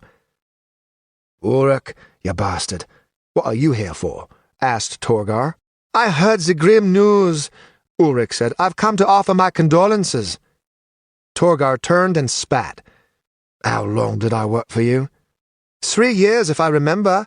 It was so long ago." "Aye, 3 years. How many times in those 3 years I knew you do you think I ever saw you feel sorry for anyone but yourself? You were more likely to cry over your spilled ale than a dead child lying at your feet." Ulrich clenched his teeth, but he kept his face calm. "I'll forgive such rudeness if you let me in. It would be impolite of me to deny respect to such a man as Lori." Despite the rolling of his eyes, Torgar grumbled an order to the guards. They unlatched the gate and swung it open, slamming it shut behind Ulrich after he entered. "Keep it short and sweet," said Torgar. "As you can see, we're not in the mood for guests." "I've noticed," Ulrich said, glancing at the guards as Torgar escorted him toward the front door. Every section of the wall was guarded by mercenaries, many who had until recently been in his employ. The front door had a man on each side standing with their swords drawn. Even when he looked to the windows, he swore he saw men with crossbows. No wonder Lord Ingram had pulled the city guard away. The losses they'd suffer just trying to get past the gates. "Fearing an invasion?" he asked, pretending not to know the reason for the security. He'd told Darrell that the Keenans were rounding up every mercenary they could find, but actually seeing it in person was another thing entirely. The place was crawling with them. "Something like that. Between Lord Ingram and the Wraith, we're needing as much as we can get." They went inside, and Ulrich found himself on the receiving end of several glares from petty nobles gathered in the front parlor. In return, he bowed low. "Gentlemen," he said, giving them a mocking grin. "You have no right to be here," said one, a middle-aged man with a graying beard. "Wretches like you, or why the Wraith torments us so." "Is that so?" Ulrich asked. "I was not aware you had spoken with the elusive butcher. Please, tell me, what did he have to say about me?" "Shut up," Torgar said, and it seemed he spoke to both. "Madeline's in Terrace's old room. Follow me." The sellsword led the way, his broad shoulders bumping into the finely dressed nobles who didn't move in time. Ulrich followed in his wake, and he winked at the bearded man who looked ready to draw a sword if he had one. It only amused him further. They walked down the hall, took a few turns, then stopped before an open door. Inside, he saw Madeline sitting on a bed, dressed in a simple black outfit, laced tight. Leave it to her to find a way to make mourning look sexy, thought Ulrich. She held a baby in her arms. Terrace's kid, if he remembered correctly. All around her, doting servants waited for the slightest request. Ulrich saw lines in her rouge from tears, as well as her pale complexion, and was surprised. He'd expected an icy woman like her to be taking things better. "Milady," Ulrich said, offering a sweeping bow. "It pains me to see you in mourning yet again. Surely the gods are cruel to let such a fate befall you." "Some say there is love in cruelty," Madeline said, beckoning for him to enter. "Do you think so?" "Cruel men can make love," Ulrich said. "I'm not so sure about the other way round." Torgar gave a half-wave to Madeline before stepping out. "Let me know when you're ready for him to leave," he said. Ulrich stood before her, letting a silence stretch over them as he thought of what to say. "How is your health?" he asked, though he could plainly see she looked ill. "I will be better," she said, "though you're not one known for compassion. Is there some business with my husband you'd like to discuss?" Ulrich feigned insult. "Of course not. Laurie was a rival, not an enemy. I can still mourn his loss, can I not?" She nodded, and Ulrich took no offense from the non-committal response. She was right, of course. He was hardly known for his compassion, and his ego wasn't large enough to take offense from the truth. As for his business, well, he did have one issue to discuss, other than scouting out the mansion to see its defenses and confirm the mass hiring of mercenaries. "We're to meet with Ingram and the elves in a few hours," he said, sitting beside her and gently patting her hand. Her skin felt clammy, cold. "I'll make sure they know the reason for your absence." "Absence?" She yanked her hand away and rubbed it as if she'd been burned. "Why, I merely thought—" "No," Madeline said, shaking her head. "Delay the meeting. How could anyone expect me to be there today?" "Delay isn't an option," Ulrich said, making sure the slightest hint of condescension slipped into his voice. "The city is already full of unrest because of the elves' visit. If you must, have Elisa speak for the trifect." "No!" Ulrich was taken aback by the ferocity of her outburst. He chuckled, unsure of how else to react. "Very well. Laurie made the trifect's position clear, so I'm sure we'll do fine without anyone." "I will be there," Madeline said. "I will not have my house absent. Nothing so important happens in Angelport without our approval." "Only the million things that pass underneath your nose every day," thought Ulrich. "You are a brave woman," he said instead. He let the silence linger for a moment, then, out of pure spite, brought the conversation back to Laurie's death. "What provokes this wrath?" he asked. "What did Laurie ever do to earn his wrath?" "He was weak," Madeline said, rocking the sleeping babe in her arms. "But I won't be. Good day, Ulrich. I will see you at Ingram's mansion." Ulrich stood, and he bowed again. Before leaving, he had one last thing to ask. "Forgive the intrusion, but by chance is the lovely Zusa Gemcroft here? We were in the midst of a fine conversation before we were interrupted." Madeline's face hardened into stone, and Ulrich marked the bizarre reaction. "Zusa left with her husband for Veldaren," she said. "A shame," Ulrich said, about his only honest reaction in their entire conversation. "Might she return to Angelport soon? Perhaps when things have settled? I doubt it. Goodbye, Ulrich." "May you endure," Ulrich said in return. He stepped out and found Torgar waiting not far down the hall, a wineskin in hand. "Were you listening in on private conversation?" he asked. "Course not," said Torgar. "Don't expect much interesting conversation between her crying and your ass-kissing." Ulrich pulled the door shut behind him. I was told you'd lead me to Zusa's room. She's leaving for Veldaren soon, and I wish to say my farewells. The sellsword lifted an eyebrow. So? It is? Torgar shrugged. Whatever. He turned toward the back of the mansion, and Ulrich's heart began to race as he followed. Such a simple piece of intrigue, for sure. Did the newlyweds have a falling out with Madeline? Were they injured? And what might happen if Torgar realized he'd been duped? Glancing about, he had a sudden, more dire thought. What would happen if Torgar decided to draw that giant sword of his and ram it through Ulrich's chest? Given their guards and wealth, the Keenan mansion might as well be a foreign nation. His brother might try for revenge at least, but that'd be little comfort if he was deep in a grave. Near the servants' quarters, they stopped before a door, and Torgar gestured for him to enter. "It ain't locked," he said. "I broke it." Another strange oddity. He pushed it open and stepped inside. The room was empty, the bed sheets ruffled and stained with blood. Torgar stepped in, saw the same, and then drew his sword. Fuck! It was then Ulrich saw the dead guard slumped in the corner to his right, his skin a pale white and his head at an awkward angle. Still clipped to his belt was an empty scabbard. Suddenly Ulrich realized it wasn't just an oddity anymore. "Time to go," Torgar said, grabbing his shoulder and pulling him out of the room.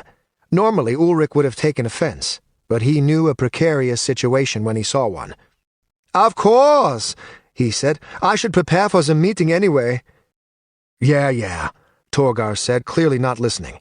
Instead of the front door, Ulrich found himself heading toward the back. At the first hallway crossing, Torgar spotted a guard and began shouting.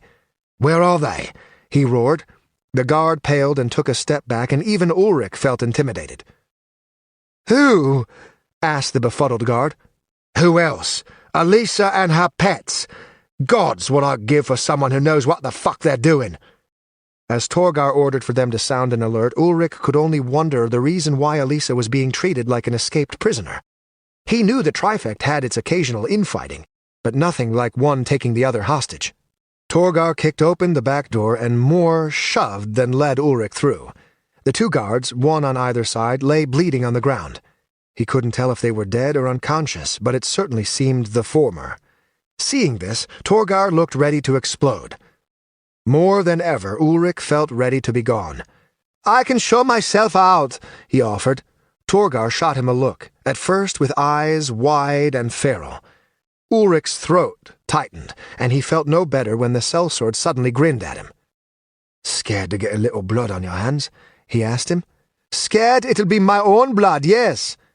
The backyard was not as guarded as the front, for it lacked any passage or gate through the brick wall surrounding the estate. Near one wall lay 3 more bodies, their blood soaking into the grass and staining the nearby bricks. "Not even an alarm," Torgar muttered. "Couldn't even raise a damn alarm." He let out a cry, and from either side of the mansion mercenaries came running. Ulrich followed Torgar toward the bodies as he went to examine them, feeling unsure if he would be allowed to leave or not. So far the sellsword had made no outward threat, but still, he couldn't shake the feeling his life hung by a thread. "Climbed over," Torgar said as the first arrived. "Shit," said the first mercenary. "How'd this happen?" "Love to know myself," said Torgar.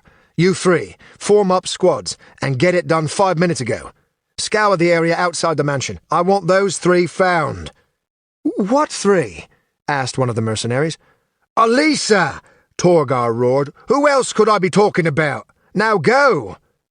As they burst into action, Torgar grabbed Ulrich by the shoulder and dragged him toward the front. Halfway there, out of sight of any possible witnesses, the sellsword pulled him close enough for Ulrich to smell the wine on his breath. "You listen well, you little runt. Not a word of this gets out to anyone, understand? It does. I know who talked. I don't like people who talk about things that got nothing to do with them. They end up dead. Have I made myself clear?" "You have," Ulrich said, trying to stand up tall despite how ridiculous it might look compared to the imposing sellsword. "Though you should remember, I don't take kindly to people who make threats." "Threats? I'm not making threats, Blackwater. I'm stating a damn fact. Now get out of here. I've got work to do." He shoved Ulrich toward the front gate and, no fool, Ulrich hurried away. The guards at the front looked him over, then let him pass. Outside the walls, Ulrich smoothed his clothing and glared at the mansion. Hardly a moment later, the first of several squads emerged, each heading in a different direction to search. Amused by their urgency, he wandered down one of the side streets that led to the back alley behind the Keenan estate. Leaning against the wall, he watched with a smirk as two different squads raced in and out of view, making a lot of noise but discovering little. That smirk changed to a full-blown grin when, after the squads were gone, he saw a familiar blond-haired man suddenly step into view far down the street, turn, and beckon behind him. Trying not to look suspicious, Ulrich wandered their way as Herrn vanished from view. Elisa appeared next, and it seemed like Zusa leaned against her, needing help to stand. When the two women were outside his line of sight, he ran as fast as his legs could carry him. Staying at least 1 block behind, he followed them as they made their way through the back alleys of Angelport. Once far enough from Madeline's mansion, they traveled along the main roads, blending in with the sea of people. But Ulrich knew who they were despite the plain clothes they wore, no doubt as a disguise. He followed until they reached a place they seemed to deem safe, and stepped inside. Ulrich could hardly contain his joy. He knew that building, and, more important, knew who was being housed within. "The elves?" he said, letting out an uncontrollable laugh. "Oh, my dear Elisa, you couldn't have made it any easier for me if you tried." He hurried back to his own mansion, eager to change and then speak with his brother. They had so much to discuss. Chapter 12. Herrn collapsed onto the floor beside the bed the elves had placed Zusa in, dropping the sword he'd taken from their guard back at the mansion. It clanked heavily against the wood. Gingerly touching his shoulder, he felt blood seeping from the reopened wound. It had torn during his fight with the three near the outer wall. With secrecy so urgent, he'd forced on through the pain. "Thank you for taking us in," Elisa said to Ambassador Graven, who smiled at her and gently patted her hand. "Our doors are open, for this is your home, too," he said. "Things are not so simple," said an elegant elven woman in a green dress, coming to join them after hearing the commotion from their entrance. "Who are these two, and why have you brought them?" Herrn would have been more impressed with her beauty if he hadn't been so dead tired. Based on her appearance, and how Elisa bowed her head in a way she would never do to anyone below her station, Herrn figured she was the Princess Larissa. Elisa had said little on their trek there, but the one thing she had reinforced was that no matter what Herrn did, he was to treat Larissa with the utmost respect. Given how precarious their position appeared to be, Herrn didn't risk giving Elisa a chance to lie about his nature. "I am the Watcher, who Lord Ingram sought to hang," he said. "Zusa rescued me and injured herself in return. I was wrongfully imprisoned and will swear so until my death." Larissa looked none too pleased, and neither did the many elves who gathered around, discussing in rapid Elvish. Only the ambassador seemed unconcerned. "Then why are they here?" she asked Elisa. "Why not keep them with you, where you might bear the risk yourself?" "Because with Laurie's death, Madeline Keenan has turned against me. She imprisoned me in my room under the pretext of safekeeping. In time, she would have executed me. I'm certain of it." "Executed?" asked Graven, sounding stunned. "Surely not. She is part of your trifect." "Madeline seems to not care for history, respect, or alliances," Elisa said. "If she has her way, the trifect will crumble completely." "This matters little to me, Lady Gemcroft," said Larissa. "Our conflict with Angelport is far greater than any minor dispute between you and your associates. We cannot risk being found harboring fugitives. You must go." "Surely they can stay until they have recovered," Graven said, looking to Herrn. "How bad are your wounds, Watcher?" "Just Herrn," he said, "and I'm fine. It's Zusa who worries me." Behind him, Zusa lay very still upon the bed, the only sound that of her heavy breathing. With Elisa's help, she had managed to run, though Herrn had offered to carry her the final stretch of the city streets. The faceless woman had proved her strength and refused. Still, she seemed to be paying the price, breathing in thin, pained gasps.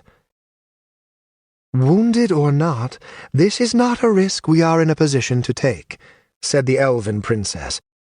"The slightest misstep, and we shall come to war.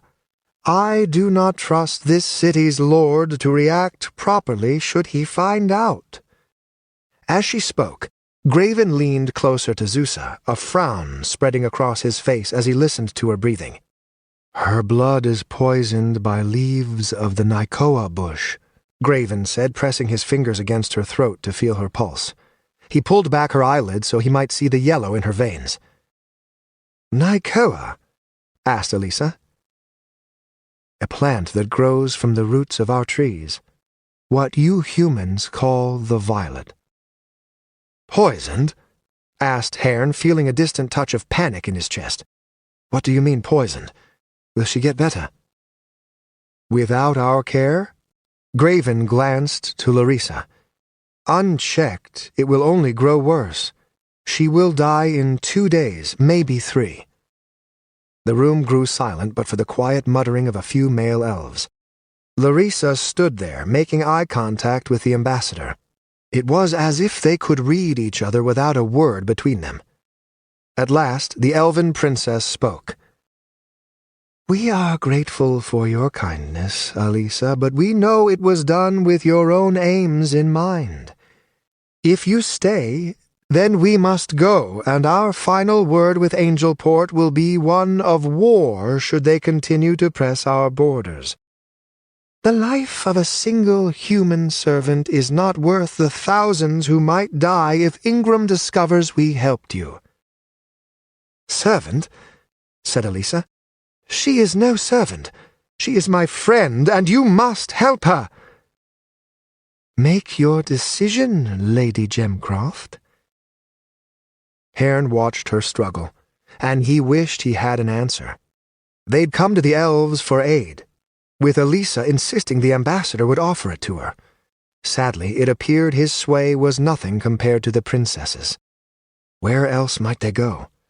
The few servants and mercenaries they'd brought with them to Angelport were back at Madeline's estate suffering who knew what fate. They were lost, alone. "You would cast me out?" Elisa asked, her voice cold. "Is that true?" No hesitation. Larissa nodded, and behind her the various elven men spoke their agreement. There was no hiding the hurt in Elisa's eyes. "Will you tell others of my coming here?" she asked. "Or has my friendship been mistrusted so deeply you believe I have no other motivation than greed?"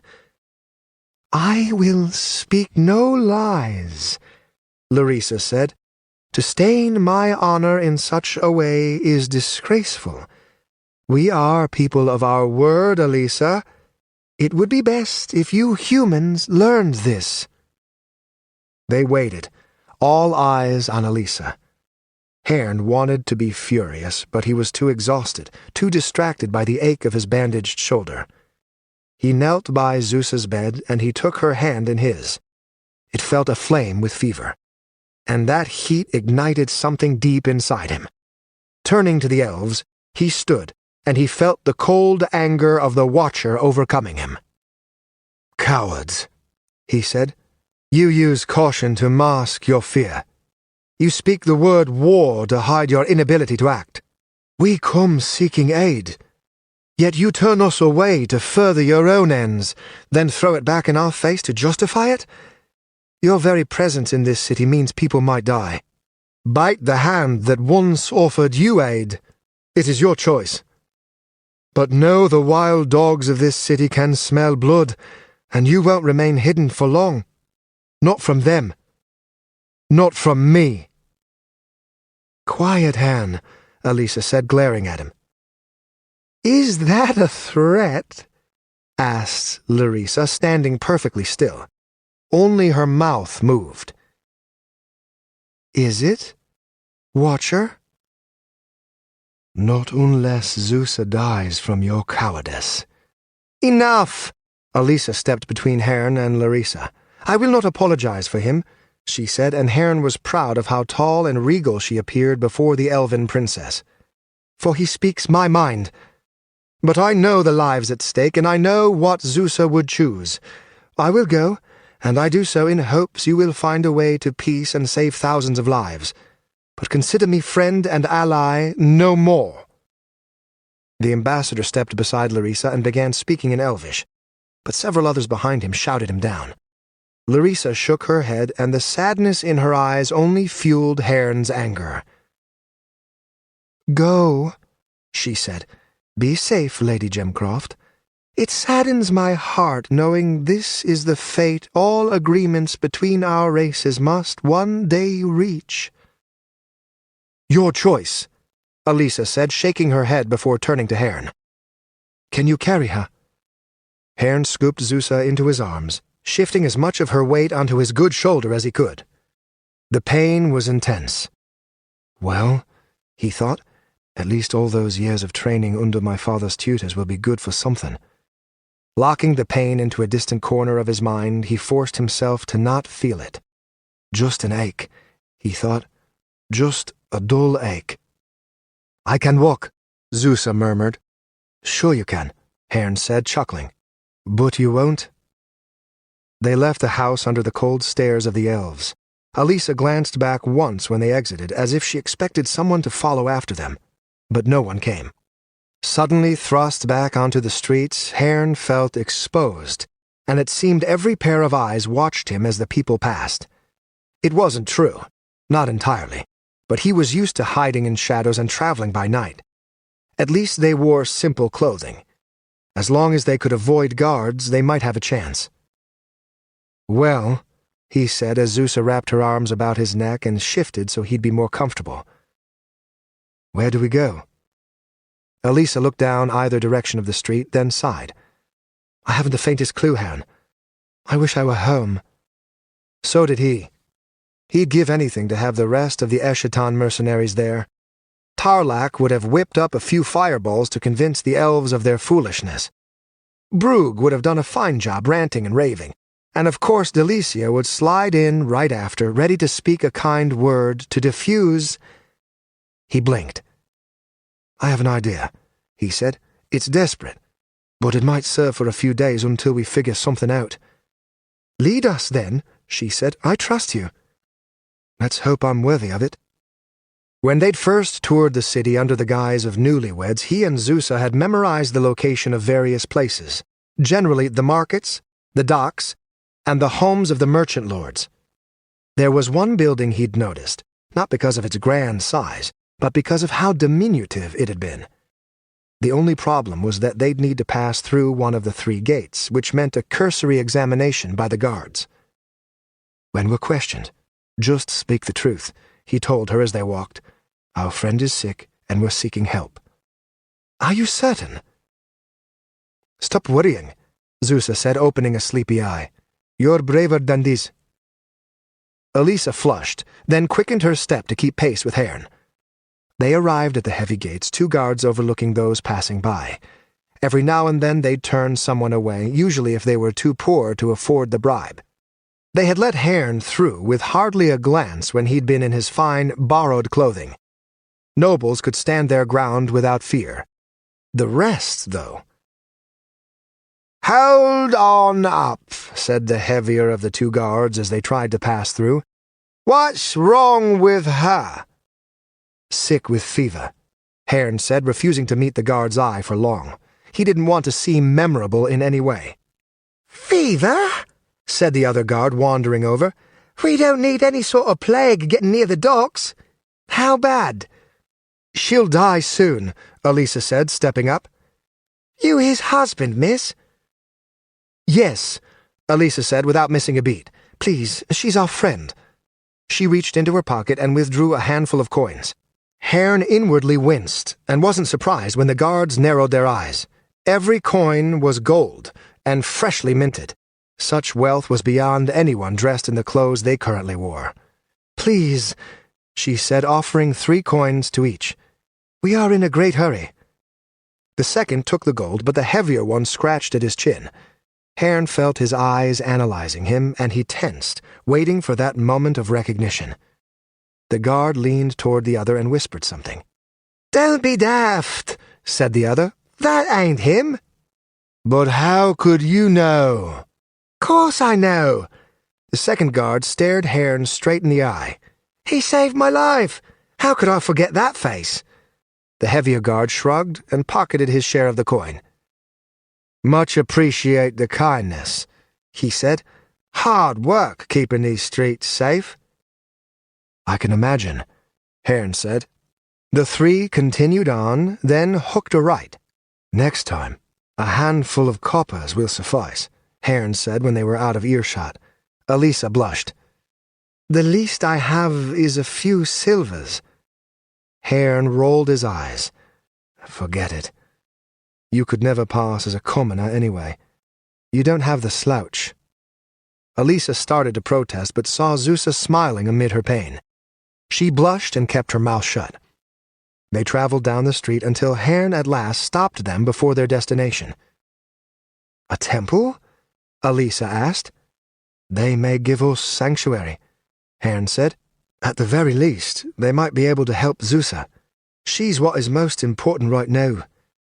"Of course," Elisa said, sounding ashamed. "I should have thought of this sooner." They approached the entrance, a single door lacking any decorations. The outside was plain, a third the size of Asher's temple in Valderin. The walls were wood instead of stone. Herne wondered if Karak's temple held far greater sway and attendance, or if the people of Angelport simply had no time for gods. Neither thought was comforting. A bronze knocker was nailed to the center of the door, and Elisa rapped it twice. Within moments, the door cracked open, and a young man of 12 or 13 greeted them. "May I help you?" he asked with practiced politeness. "We seek succor," Herne said, tilting his head toward Zusa, "and our friend is in need of healing." "One moment." The door shut, and they heard a lock click from the other side. Herne began a new litany in his head, denouncing the pain he felt. Something warm trickled down his arm, and he knew his wound was bleeding through the bandage. Not much longer, he thought. He just had to hang on a little while longer. A minute later, the door swung wide, and the young man beckoned them in. "I'm sorry for the wait. Please, follow me." They entered immediately into the altar room, where benches of mismatched wood were lined before a single-stepped dais. Their host pointed to one of the benches. "Lay her down there." "Sure thing, Oh!" The young man seemed to snap out of his routine for a brief moment. "Logan, sorry." Herne noticed he'd kept something hidden from them in his arms, first at his chest when he led them in, and now at his back. Setting Zusa down, he took a quick glance when their host wasn't looking. It looked like a weapon of some sort, a metal club, perhaps. "Are you the priest here?" Elisa asked, looking around the simple room. "Me?" Logan shook his head and grinned. "No, ma'am. Noel's in charge. I just help. He's out with a family, but he'll be back soon. Please stay in here, all right?" "Sure thing," Herne said, squeezing Zeus's hand. "Might you bring us some blankets before you go?" Logan flushed. "Of course." He retreated into a single door behind the altar, returning moments later with several blankets in his arms. "I didn't know how many you'd need," he said as Elisa took them. "Thank you," she said, laying two of them across Zusa, who had begun shivering. Logan peered over her shoulder, then stepped back when he realized Herne was watching. "What's wrong with her?" he asked. "She's sick," Herne said. "Is it not obvious?" Logan nodded twice in rapid succession, then hurried into the back room after repeating that they stay there. "Nervous little kid," Herne muttered. "Be kind," Elisa said, sitting on the bench by Zusa. Gently she stroked her friend's forehead. The minutes passed in silence. Herne took a seat on a bench opposite the two women, and he held his stolen sword in both hands, gently poking the tip into the floor as a way to relieve his boredom. He hated this feeling of helplessness, hated the pain that refused to leave his shoulder, hated the blood that dripped down to his wrist before dropping to the floor. Most of all, he hated the raging desire for vengeance in his heart. It felt unwelcome in such a temple, no matter how small and plain it might be. But he wouldn't deny it. Madeline, Ingram, the elves. More than ever, he felt he understood the Wraith's desire to bring it all tumbling down. What was it he'd said? "You've walked into a house of cards." Who was in the right? Could he even trust Elisa? The door opened behind them with a loud creak, and he turned toward it. In stepped a middle-aged man, his hair long but his face shaven. He wore the white robes of his order, which stood in stark contrast to his dark skin. Seeing them there, he smiled. "I see we have guests," he said. "Welcome. I am Noel, priest and leader of this holy temple."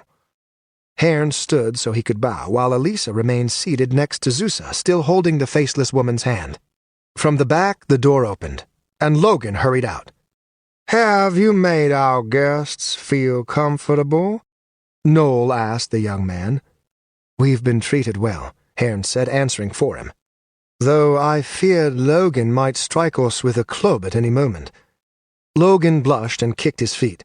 "It's just... you know, robbers. We have had many come claiming they seek forgiveness, only to instead steal every last copper," Noel said. "I hate leaving him here alone, but someone must watch the temple when I am gone. And who might you three be?" "My name is Hairn.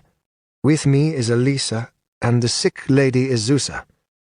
Noel frowned as he came closer to where Zusa lay. Elisa looked up at him expectantly. "Can you help her?" she asked. "I can pay well, I promise." She was already pulling out coins from her pocket when the priest waved her away. "What has happened to her?" he asked, kneeling beside the bench. "I'm not sure I can say. She caught fever a few days ago, and while she recovered at first, it's come back far worse." Noel put his hands on Zeus's face, pressed his forehead against hers, and then closed his eyes. As he began to pray, Hairn lay down on his own bench, unable to keep up his concentration.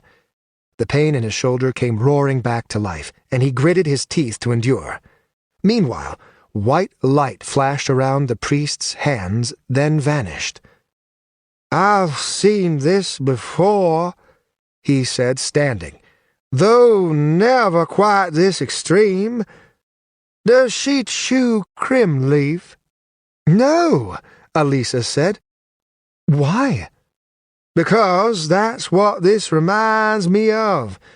Sometimes people try far too much at once, and it gets into them like a disease.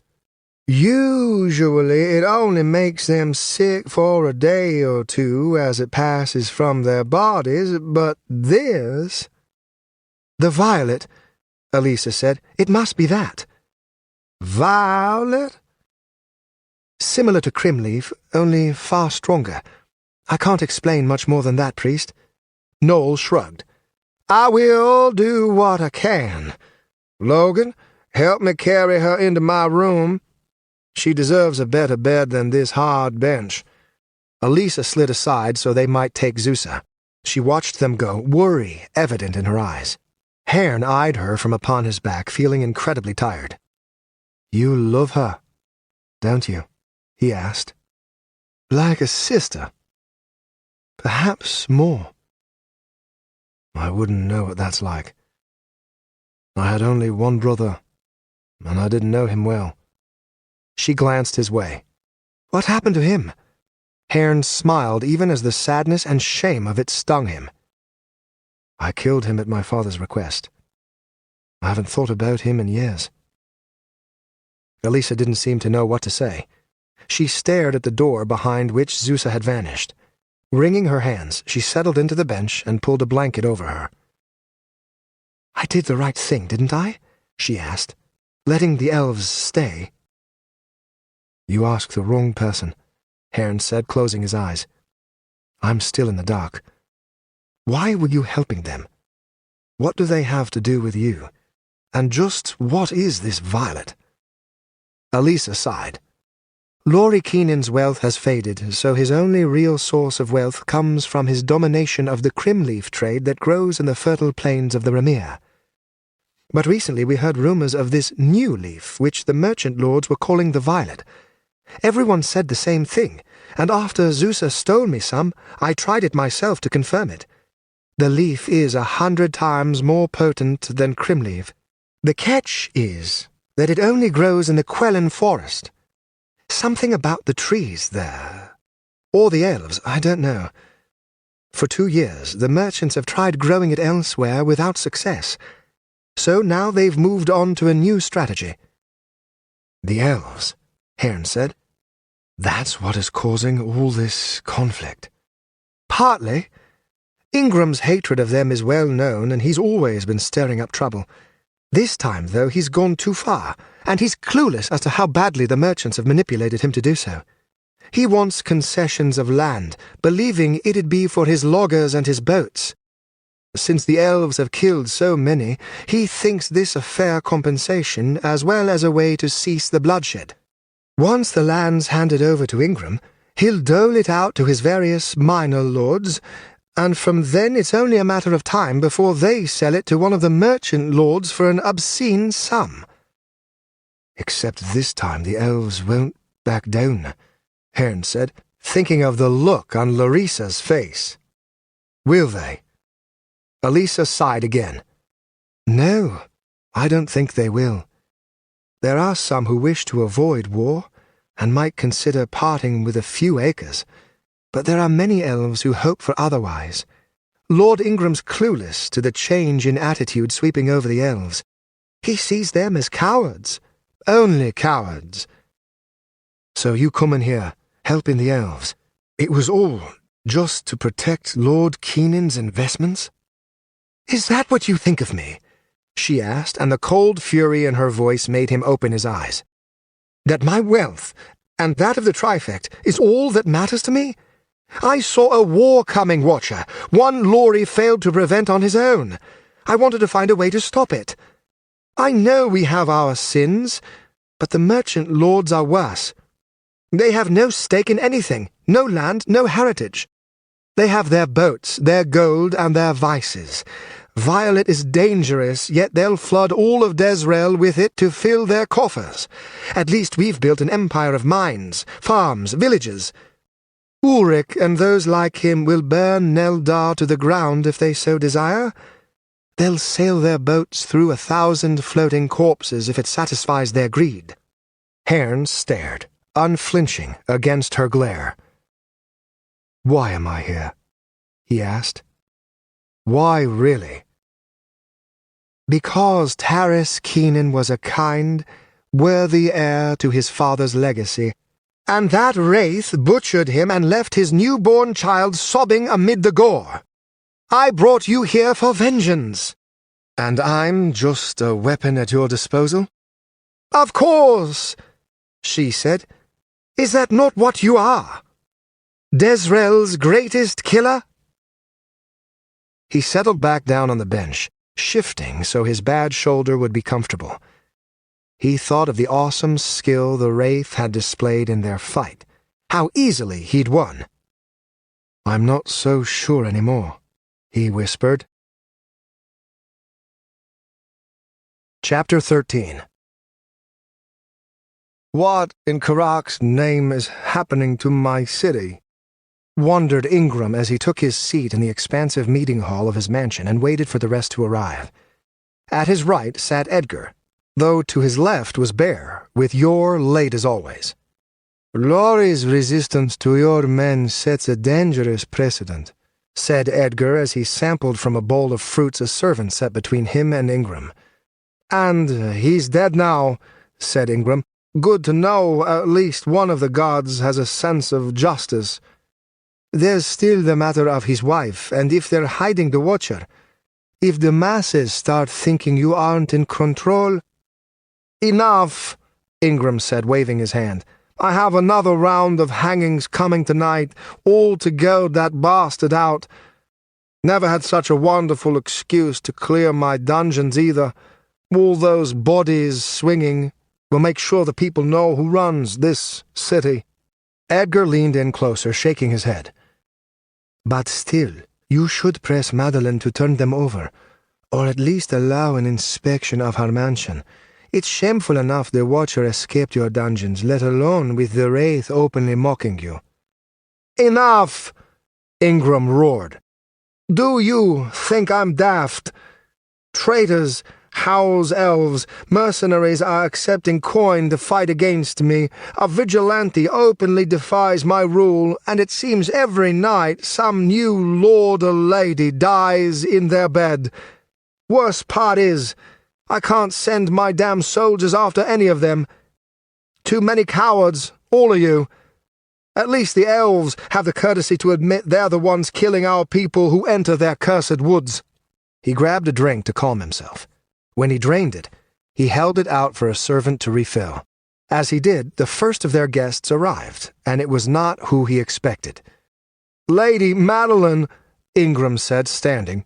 You surprise me. Madeline lowered her head in greeting. She wore dark mourning clothes, but her face was uncovered and even sported a hint of rouge. Her long ponytail was wrapped about her neck, as if it were a collection of necklaces. Escorting her was a large mercenary, enormously muscled and with a great sword on his back. There will be time to grieve, but not now, she said, taking a seat. The mercenary remained standing behind her. I'd prefer all weapons be left outside, Edgar said, raising an eyebrow. Given recent events, I go nowhere unless Torgar is with me to keep me safe, said Madeline. Ingram let it drop, for he had far more pressing things to discuss. I'm more surprised you would come, given your aggressive stance toward my investigation, he said, taking a seat. A regrettable event, I assure you. Indeed, that is one reason why I must speak with you. The Watcher did come seeking succor, but he is with us no longer. Elisa Gemcroft is the one who brought him from Veldarend, and it was her mercenary who freed him from your prison. Is that so? Ingram asked, feeling his heart race. A leader of the Trifect blatantly helping a wanted criminal? Could he have any better excuse to take those egotistical bastards down a peg? Then you must hand her over at once. I would, but she escaped my guards, and I do not know. Milord, Larissa and her escort, a servant announced at the door just before the elves entered. This time neither Edgar nor Ingram stood, for they both had tired of treating the elves with such dignity. Only Madeline rose, and only just. Welcome, Ingram lied, his voice cold. We are pleased to once again be in your company. As are we yours, Larissa said, no doubt lying right back. They took their seats, with the ambassador Graven on her left and Sildur on her right. Ingram sort of liked Graven. That elf seemed to see reason at times. Sildur, however, looked ready for war with every word he spoke, with only Larissa keeping him in check. Behind them stood two bodyguards, ornate daggers in their belts. Ingram tried to shove the business with the Watcher out of his mind. After the meeting was done, he could question Madeline more about Elisa's involvement, as well as where they might have gone. The elves had hardly settled in before Ulrich arrived representing the merchant lords, only this time he was accompanied by his brother, which was mildly surprising. The two bowed as a servant announced their presence, then took a seat opposite the elves at the long table. Ingram offered them greetings just as cold as he had the elves. The elves would one day go back to their forests and leave his city in peace. The same could not be said for the Blackwater brothers. "Do you speak for your husband?" Larissa asked, noticing Madeline's presence. "My husband is dead," she said. "I speak for myself." "My apologies," Larissa said. I am sad to hear that.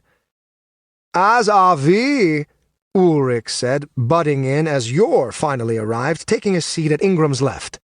Such a true shame, but I am glad to see you remain strong. Ingram ignored the clear mockery in his words. They had everyone assembled but for Elisa, and given what Madeline had said, he doubted she would be making an appearance for the rest of the discussions. Thank you for coming, all of you, Ingram said, standing. The rest fell silent. To begin, I'd like to share grim news I've received by messenger early this morning. 2 days ago, a group of 23 loggers from the village of Red Grove were assaulted, their bodies filled with arrows, and dumped outside the village grounds. 23. I hope all of you understand my rage at such an action. The life of every man, woman, and child in the Ramir is under my responsibility, and these murders your kind commit are an insult to my rule. We have made it clear to all villagers what risks they take setting foot in our lands, Sildur said, interrupting the ambassador, who had begun to apologize. If what you say is true, then those humans have no one but themselves to blame.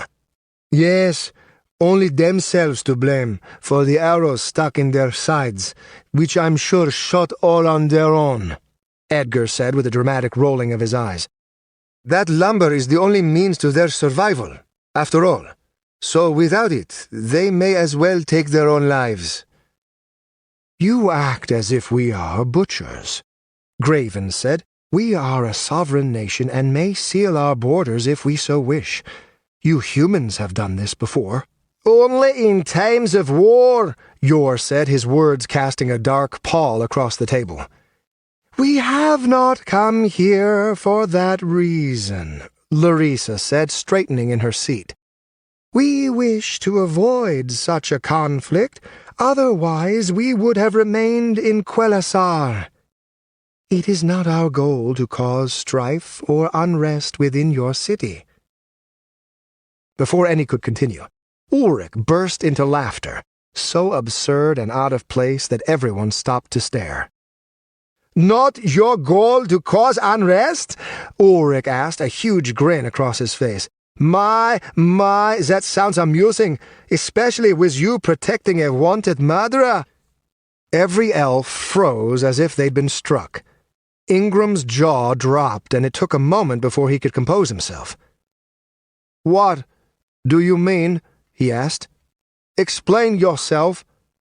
Saw it with my own eyes, Ulrich said, leaning back in his chair, looking incredibly smug. That watcher you were going to hang? He and Elisa fled to the elves, and to my eyes it sure looked like they were welcome guests. Panic and anger swirled inside Ingram. If the accusation were true, they all deserved punishment, and he'd have no choice if he wished to save face. But that meant war. A war they could not hope to win without rapid, extensive aid from the king. Why would elves help Elisa? Asked Edgar, since it seemed the elves would offer nothing on the matter unless prodded. Because she's the one who provided them a place to stay in the city, Madeline said. I know, for it was a secret of my husband's. That appeared to be the final nail, and all eyes turned to Larissa. She looked to be holding back her fury, her crystalline face starting to crack. Well? Ingram asked. Care to explain yourself? What you say is true, the elven princess said. But we gave her no aid, for we did not wish to risk your wrath. We turned her away. Where she is now, we do not know. Turned her away? Madeline asked. She must have been furious. Larissa glanced her way, then nodded. Ulrich clapped, as if thoroughly amused by the performance. Excellent! Excellent! He said. I hope you don't begrudge us for doubting your word, though, especially with possible imprisonment at risk. That is why we have taken appropriate measures. Ingram felt his heart skip a beat. Ulrich's brother Stern crossed his arms and leaned back as if telling a story before a fire. "As of now," said Stern, speaking directly to Larissa, "over 100 men loyal to myself, and therefore loyal to Angelport, have surrounded the various homes and rooms Elisa prepared for your stay. They have no orders to kill and will strike only in defense. All they want to do is search your residences for Elisa and this watcher. Surely your fellow elves won't object?" Larissa's lower lip quivered as she spoke. "I do not believe they will take kindly to such an intrusion." "A shame," said Stern. "Any confrontation could be taken poorly, especially given Angelport's current climate toward your kind. This matter of Elisa and the Watcher does not concern your kind in any way. Surely elves will not interfere with the affairs of men as they search the premises for a fugitive sentenced to execution?" Ingram gripped the table to steady himself, and it took all of his self-control to fight down his temper. He knew he was staring war in the face, and the damn merchant lords had provoked it beautifully. Worst of all, he couldn't contradict their actions. Otherwise, he would appear weak before the people, and the merchants the strong ones willing to act. Everyone was conspiring against him. He just wanted a few acres of land for his villagers to cut down without fear of retaliation, as well as give the elves a little deserved humiliation. Was that really so terrible? "I feel this discussion is at an end," Larissa said, her entourage standing. "We shall return to our borrowed homes and check upon the safety of our kin." "I would beware the streets," Ulrich said as they turned to leave. "I fear they aren't a safe place right now. For anyone." Sildur tapped the hilt of his sword. "We do not walk in fear," he said. Without a bow or word of leaving, they exited the room to the sound of Ulrich's mocking laughter. When the door closed, Ingram turned to the Blackwater brothers and slammed his fists against the table. "Have you lost your minds?" he roared. "You have always been intolerant of their meddling," Stern said. "Yet now, when they harbor a murderer who threatened your life, you go soft? Have you forgotten how the Watcher snuck into your very room with death on his mind? The elves are protecting him. We all know that. That protection could be seen as a deliberate approval of his attempt, if not an act of war. Speaking of which..." The two brothers stood and they bowed low. "We should see how things have progressed. I'm sure the searches went peacefully, of course. It's not like the elves want conflict." "Of course not," Ulrich said with a wink as they left. Ingram caught Madeline whispering to her giant mercenary Torgar, and then she, too, stood. "There will be no compromise made until we know how this day ends," she said, curtsying, "and if what Ulrich says is true, I would like to be in the safety of my home before the streets turn dangerous." With her gone, that left just Ingram and his two lords. He looked to them both, then shook his head. "What just happened?" he asked. "To put it mildly," Edgar said, leaning back in his chair and chuckling. "We're fucked." "There's still a chance this might blow over," Yor cautioned. "It won't," insisted Edgar. Ingram shook his head. He'd had enough. "Both of you, send out riders. I want every soldier of yours you can muster brought into the city. Claim it's for quelling the riots." "Are you sure there are riots?" asked Yor. In answer, Ingram led them from the room and to the front doors of his mansion. From the steps, they overlooked the city. Already smoke billowed from two different districts. "Yes," he said, "I'm sure." Larissa hated the ugly layout of the city. There was nothing beautiful to it, nothing natural. They built their straight roads and their square box homes and stamped out every bit of life that might grow in the cracks.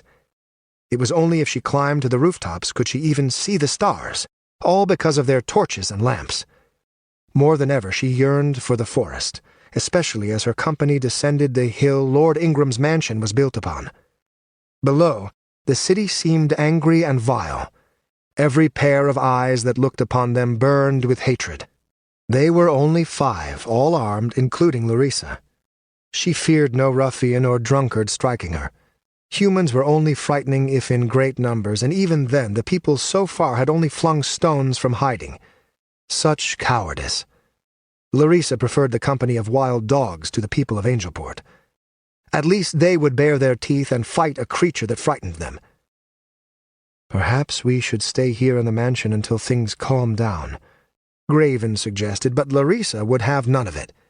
"That man is a swine dressed in silk," she said. "I will not stay under his roof, nor will I fear his streets. We must see what fate has befallen our friends. We'd deserve nothing but Celestia's condemnation if they are in danger while we 5 hide in a human castle." At first, things seemed somewhat calm, the people of the city no more hostile than normal. If not for a hint of distant smoke blotting the sky, she might have thought the 2 Blackwater brothers lying. It was only when they reached the first gate that they saw the results of a riot. Loud screams and chanting came from down the street, and the gathered guards peered from underneath their helmets with frightened eyes. A group of low-born humans were there with them, whether watching or waiting she didn't know. "You picked a bad time," one of the guards said to Larissa as they pushed through the commoners. "I'd turn back, milady." "What is going on?" Graven asked. "What's it look like? Something sparked a riot up north, and it's spreading like wildfire. Seen at least 2 squads head down that way, and they ain't come back. We've confined it at the gates, so far as I know. You go in there with them, though, you're likely to get hit." "Let them try," Sildur said. He drew his sword, which only deepened the guard's frown. "Naked steel ain't a good idea. You don't want this crowd smelling blood, sir. Trust me on that. Go back to my Lord Ingram's mansion where you'll be safe." "We cannot stand idly by while a mob rips apart our brethren," Larissa said. "Let us through."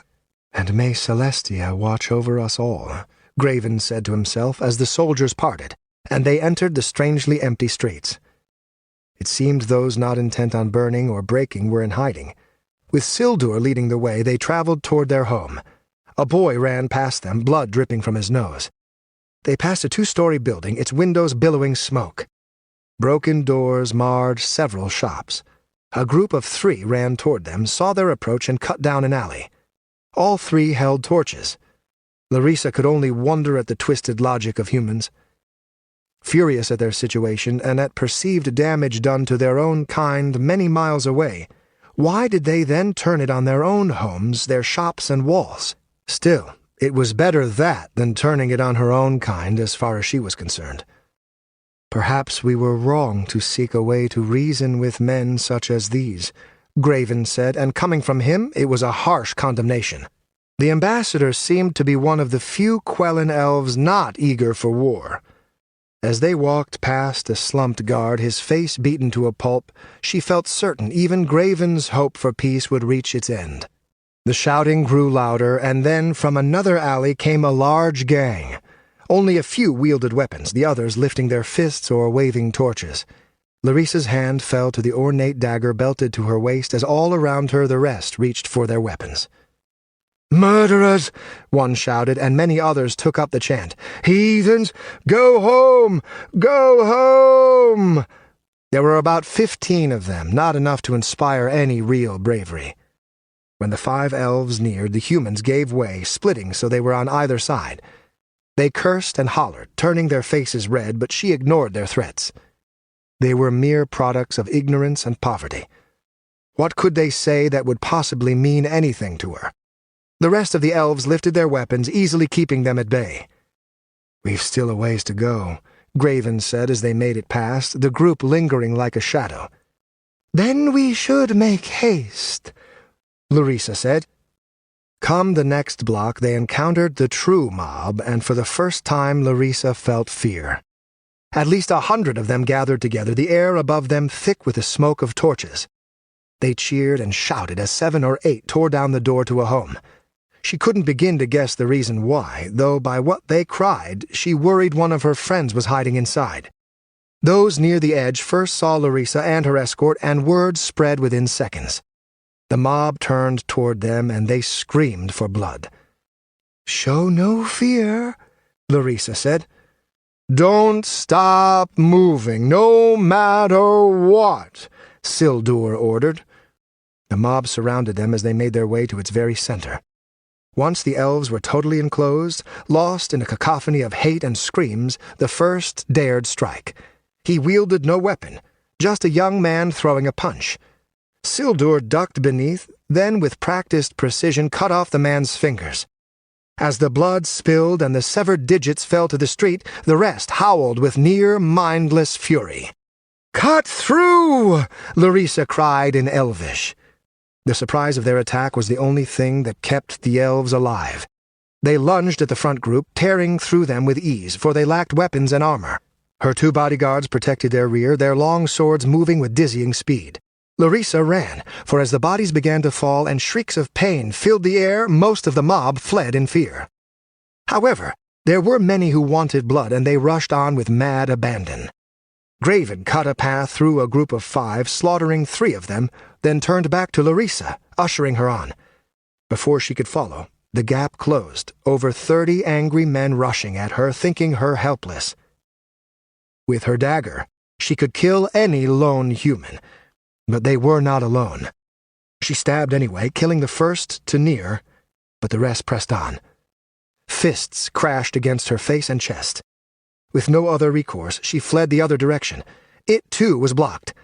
Amid a pile of corpses, Sildur battled back to back with one of her bodyguards. The numbers seemed endless, and as she watched, a man impaled himself on Sildur's blade. With his weapon immobilized, Sildur was helpless before the many others who leaped atop him. Beside her she saw an alley, and she ran, wishing she could banish from her mind the sight of Sildur's face crunching inward as a heavy human smashed it with his heel. 3 men moved to stop her, but she twirled, her dress a startling display of emeralds and blood. With them unable to match her speed, she cut the throat of the one closest, slipped past the other 2, and fled as fast as her legs could carry her. The sound of the mob faded behind her, and if any chased, they could not keep up. Not caring which direction she ran, Larissa continued on. More than anything, she wanted out of the city, to go home as the people of Angelport desired. The city was a sickbed of hatred, wrath, and ignorance. If she had her way, she'd burn it to the ground, and if Celestia was willing, the humans would accomplish that for her before the day's end. When the sound of chaos was in the distance, she slowed to catch her breath. Tears trickled down her cheeks, but she refused to let grief overcome her. Sildur, Graven, her friends. All had lived for hundreds of years, and this was how it would end for them? "Damn you, humans," Larissa whispered, wiping a tear from her face. "Damn you to the abyss your gods created." Something hard struck the back of her head, and she let out a gasp as she fell. She caught herself, but then a hand grabbed her hair and rammed her forehead into the dirt. Her vision full of stars, she retched uncontrollably. Her limbs feeling numb, she tried to roll over, but a heavy weight pinned her to the ground. Something passed over her face, a cloth or bag of some sort. The air was hot in her lungs, and she could not see. Fists rained down on her, and she tried to cry out against the abuse. Each time she did, her assailant struck harder. As if from a distant place, she struggled. She screamed. "This is what happens when you turn on your friends," her attacker whispered in her ear. Fierce pain pierced her side, and she felt warmth pooling beneath her as she bled. Her attacker left, and despite his weight no longer atop her, she could not move. Her arms and legs refused to cooperate. Her breathing grew shallow as whatever was wrapped about her head suffocated her. Time passed, and she could only weep. Someone touched her shoulder, and she screamed. but it was not her attacker returning as she'd feared. Off came the hood over her face, and squinting, she saw Graven kneeling over her, his fine clothing covered with blood. "Stay calm," he said, pressing his hands over the wound in her side. "Breathe slow. I won't let you die. Now stay with me." She nodded as her whole body began to tremble. Her head lolled to one side, and there she saw it, drawn in her own blood. It meant nothing to her, but she would never forget it. Staring, mocking, the signature of her attacker. An open eye. Chapter 14. Rain fell upon the city of Angelport, and from the roof of the temple Hearn watched. The water soaked through his clothes, and it dripped from his hair. The thick clouds gave the appearance of night, and the darkness was a comfort. As thunder rumbled, he wondered if the rain might wash away the violence of the past 3 days. He'd watched the riots spread, but he'd done nothing to stop them. It had filled him with disgust, sure. But against those masses, what was he to do? Slaughter them all? The casualties to the elves had been catastrophic, at least 10 dead from what he'd heard. Most damning were the rumors of what had befallen the elven princess Larissa. For a little while, many had believed her dead. Only yesterday had the talk of the taverns claimed she'd survived. It didn't take much thought to know where it was all heading. The rioters justified their actions with the hundreds of deaths inflicted by elven arrows, but that wouldn't matter. Unless something changed drastically, war would break out between humans and elves. Lightning flashed, and as its brilliance lit up the port, Hearn wondered if perhaps the Wraith was right, that the world would be better if the rain swept them all into the ocean. The loud ringing of a bell drew his attention south. The city guard had begun marching patrols with bronze bells to emphasize their presence and draw attention to their proclamations. Half the time it was to alert the city to new hangings. Lord Ingram had been filling the gallows night and day, both to subdue the city and show the elves his disapproval of the attacks. Neither seemed to be working. But as the patrol passed, he heard something that struck him as strange, so much that he snuck down to the streets and followed. Gold bounty. They called for all interested to head to the square, and Hearn diverted his path. At the gallows, a handful of men gathered, and by their dress Hearn guessed them various mercenaries and a few curious peasants eager to share what they'd heard with their friends over drinks.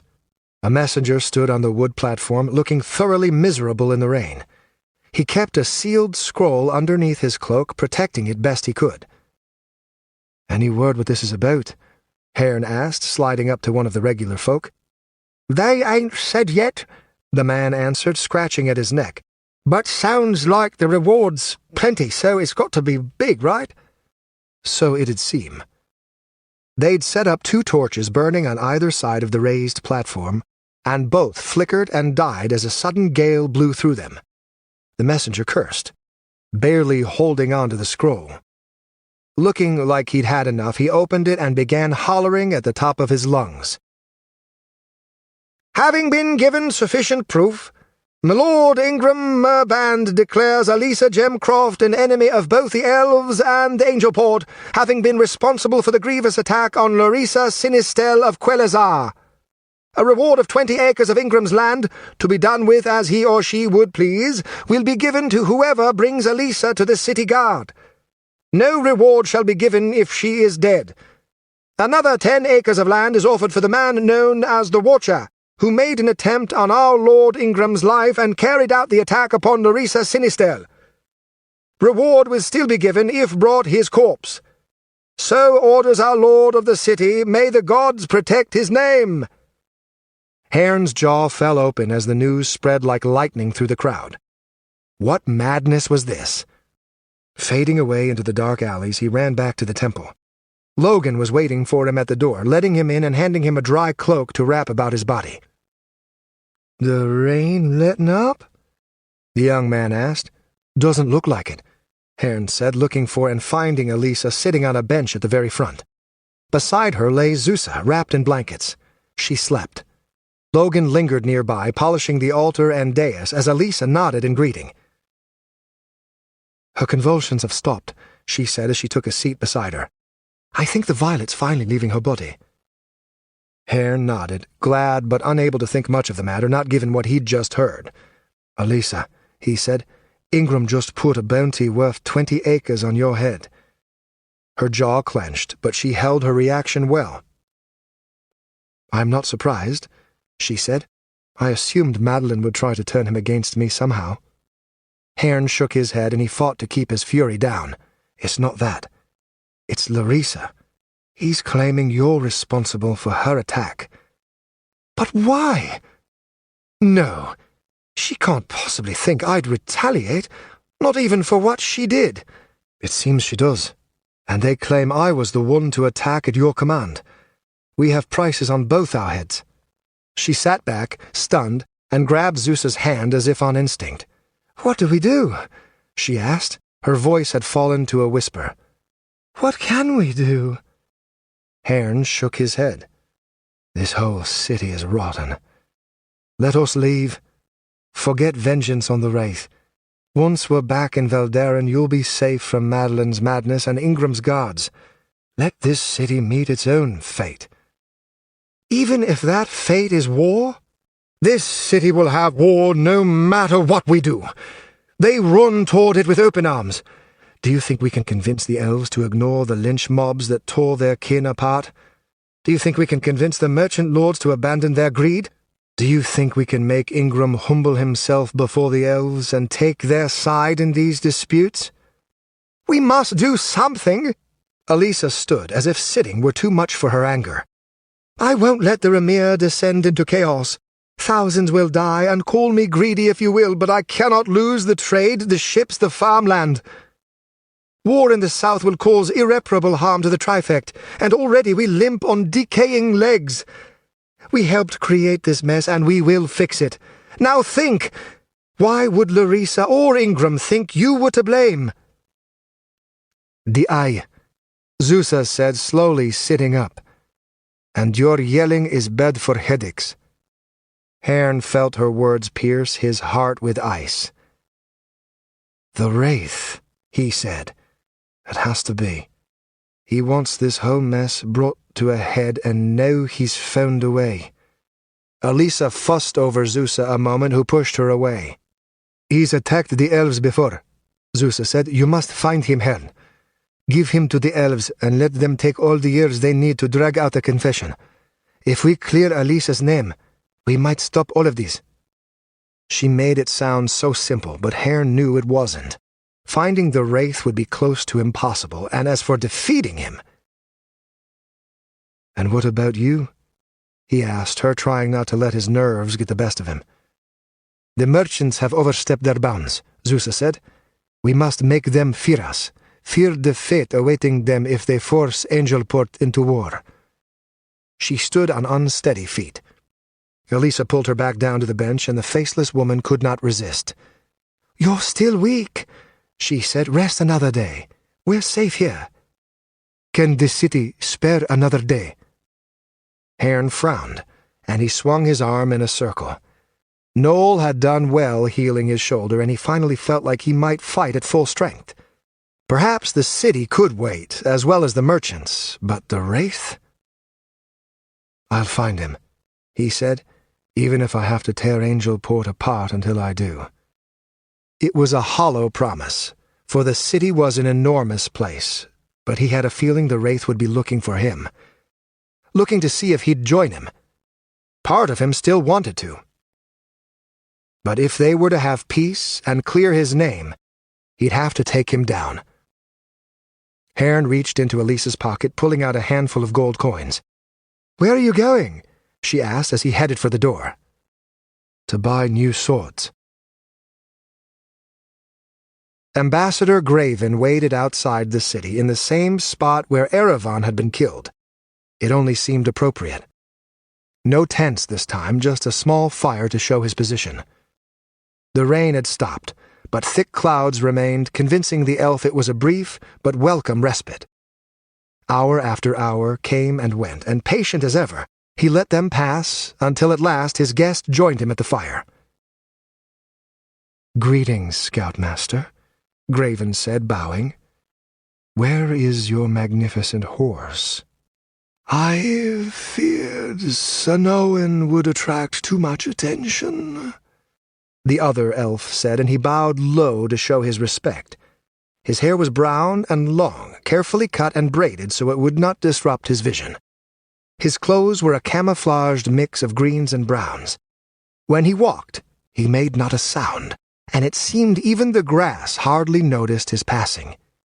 He was Deiradon, Scoutmaster of the Quellan Elves and one of their greatest trackers. Hanging from his back was an enormous bow with which his skill was legendary. "I'm glad you've come," Graven said. "The city has grown violent as of late, and I have need of your skills." "So I have heard. Where is Larissa now?" "We've smuggled her out of the city for her own safety. Ceradon has ordered her to return to Quelazar, as is best. I will remain in charge of our negotiations, which brings me to why I need you." They both sat opposite each other by the fire on beds of grass Graven had carefully dried out with a burning branch during the lengthy wait. He offered Deiradon a buttered piece of bread, but the other elf rejected it. "I am not much for human food," he said. "It's grown on me." Deiradon looked to the city in the distance, his sharp eyes easily seeing 100 details even Graven could not. "I am not alone in my arrival," he said. "Many more of our kind have come, and it takes little to guess their intentions. Already we infiltrate the city. By week's end we'll have 200 elves in disguise among their ranks, if not twice that. The response has been overwhelming." "Which is why I summoned you," Graven said, setting aside his food without taking a bite, despite what he'd said about human food. "My position is to speak for our kind, who are united in their desire for war. I have done my best, but since Larissa's attack, I fear to utter even a word of peace, lest I find myself reprimanded." "Then why summon me?" "Because you aren't like the rest of our kin. You have spent a century in the wild, amid orcs, wolves, and humans. If there is anyone who has seen the world for what it is, who I feel I can rely on in this matter, it is you." Deiradon crossed his arms. "I am no friend of man, despite my efforts. But a war against Angelport is folly. We should be above revenge and pride, yet that is what drives so many of our kind into their city. If I can help prevent such madness, tell me and I will do what I can." Graven smiled. "Despite his bluster, I don't think Lord Ingram actually seeks war. He's a coward, and his fear and ignorance of us is truly impressive. He's done what he can to appease us, and placed a large bounty on those he believes responsible as a way of showing he was uninvolved. I, however, have little faith in his bounties or his soldiers. No, I trust you, Deiradon. If you hunt down the ones responsible for the attack on Larissa and prove they acted on their own, we might have a chance. I'll still need to deal with the merchant lords, but I think Ingram has begun to fear their influence as much as ours. Perhaps a solution will present itself, but for now, we must worry about one thing at a time." "Do we know who is responsible?" Deiradon asked. "I've heard rumors." "I feel certain Alisa Gemcroft gave the order. I heard her fury when we cast her out, reneging on my earlier offer of safety." He handed Deiradon a small square piece of parchment, with a drawing of Alisa he'd made with a thin stick of charcoal. "She is in hiding and must be found, but I do not believe she is physically capable of performing the act herself." "Who was it, then?" "I have looked into the matter, so trust my word in this. He is known as the Watcher, a killer from Veldaren who came south with Elisa. The open eye is his symbol, which he drew using Larissa's blood. Not only did he attack our princess, but he was also arrogant enough to ensure we knew why it was done. "What does this watcher look like?" Graven handed over a second square of parchment. "It's crude, I know, but the best I could manage. He is skilled, far more than humans are usually capable of. Do not treat him lightly. I wonder how great a match he would be against you." "How will I find him?" Dieradon asked, tucking both drawings into a pouch at his belt. "If you find Elisa, you will find him. He seems protective of her, perhaps because she has hired him, perhaps because they are lovers. It is little matter. With Elisa found, he will come for her if he is not with her already." "I will do what I can, though I must travel in disguise, and that will slow things down." "Make haste," Graven said, standing. "Remember, everything I do for Quelazar. We must not relinquish the slightest scrap of land to the humans. I understand that now. Once given a taste of power, they become addicted to it and will never stop clawing for more. But neither can we let a war begin that we are not prepared to win." "It might not be within our power to stop." Graven's eyes twinkled, and he smiled in the absence of starlight. "Within the land of humans, Dieradon, everything is possible. These events are ours to control. Bring me Elisa and the Watcher, and I will do the rest." Dieradon nodded, and he turned once more to the city. "I may have to kill to succeed," he said. "Our cause is just.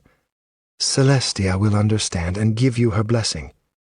The few you kill outnumber the thousands you save. Remember, if you see our brethren in disguise, keep your task to yourself. Their minds are set, and they will not appreciate any attempt toward peace."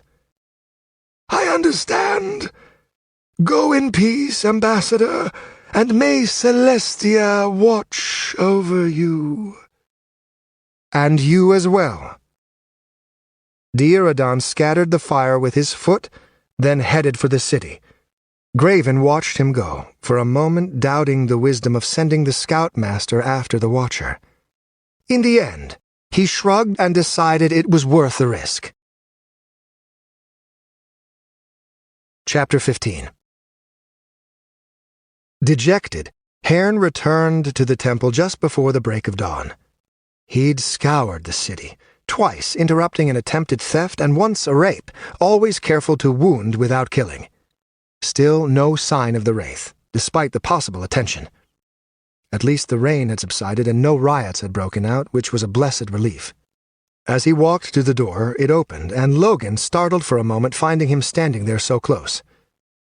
"Heading out?" Hairn asked. "Errands," Logan said, hurrying away. Inside, he found Elisa still asleep on one of the benches, wrapped in a cocoon of blankets. Zusa sat beside her, and she nodded in greeting. Hairn nodded back, and as he sat, Noel appeared from his room. "Finally back?" the priest asked. "I am," Hairn said, keeping his voice low so he wouldn't wake Elisa. "Though I have little to show for a night's rest wasted." "Come, use my bed then," said Noel. "It is softer than the benches, and I have no need of it." Hairn didn't want to be a bother given the kindness the priest had shown them over the past few days. Still, the benches were hardly comfortable, even with the padding of blankets. He removed his sword belt, pulled back his hood, and followed. The priest's room was small and bare, but it had a bed, and Hairn sat on its side. The mattress was stuffed with feathers, and it felt divine after hours hunched over the side of buildings, watching and waiting. "I'm sorry it isn't much," Noel said, tidying up his small desk and rolling up various scrolls. "You must be used to better, having come from Veldaren. Have you seen the temple there?" Hearn laid his swords down in a corner, then set his newly purchased cloak atop them. "A few times," he said, kicking off his boots. "It is a fine building." "Fine?" Noel chuckled. "Fine does not do it justice. Great pillars, walls carved of marble from distant quarries. I hear they've begun coloring their windows so that the light swirls like a rainbow as it enters the temple." The priest looked around his room, carved of plain wood, and he gestured out the door to where simple benches rested atop uncarpeted floor. "Sadly, I must make do with so very little." "I take it Angelport is not so free gifting its coin?" Hearn asked, lying down on the bed, his back popping multiple times as he did. "I think the wealthy and the poor are all the same in every city, Hearn, at least when it comes to their coin." "No." "The gods are not very important to the sailors and workers of Angelport. I have a small congregation every 6th day, but their tokens are only enough to keep me and Logan fed and stave off the debtors for another year. Perhaps we do not impress them. Perhaps I am an uninspiring servant of Asher, but at least Karak's presence here is just as weak." "Well, at least there's that. Thank you for the bed." "You're welcome. I will leave you be." The priest blew out the small lamp and shut the door, closing him in darkness. Finding the room too hot, he removed his shirt and flung it into the same corner as his swords. He closed his eyes to rest, but then the door opened and Zusa slipped inside. "Something wrong?" he asked. "I wish to join you, if that is fine." He furrowed his brow. "But it's morning. I could not sleep through the night, for I spent too many days asleep as is, but I am tired now. If I would bother you, I will return." "No, that's fine. The bed's large enough." He shifted over and she slid into the blankets. He turned and he felt her press her back against his, and he was surprised by her closeness. "We are a sad married couple," she whispered. "We are, aren't we?" Hearn said, laughing. "Seems there's not much need for the guys anymore. Probably best. I don't think either of us were very good at it." She fell silent a moment, and he tried to focus on his breathing instead of the touch of her skin against his. "You found nothing, didn't you?" she asked quietly. "Nothing. I could tell. I fear we're but puppets in this farce." He heard ruffling of blankets beside him, and then Zeus's arms slid underneath his, and she pressed her face against his neck. He tensed, despite himself. Her sudden closeness, the pressure of her breasts against his back, filled him with something almost akin to terror. What was it she wanted from him? And as Delicia's face flashed before his eyes in the darkness, he wondered if it would be right to give it. "Not that," Zeus said, as if reading his thoughts. "My life is a lonely one, Watcher. The last time I slept with a man exiled me into wrappings. Please, let me enjoy your comfort knowing you need nothing in return."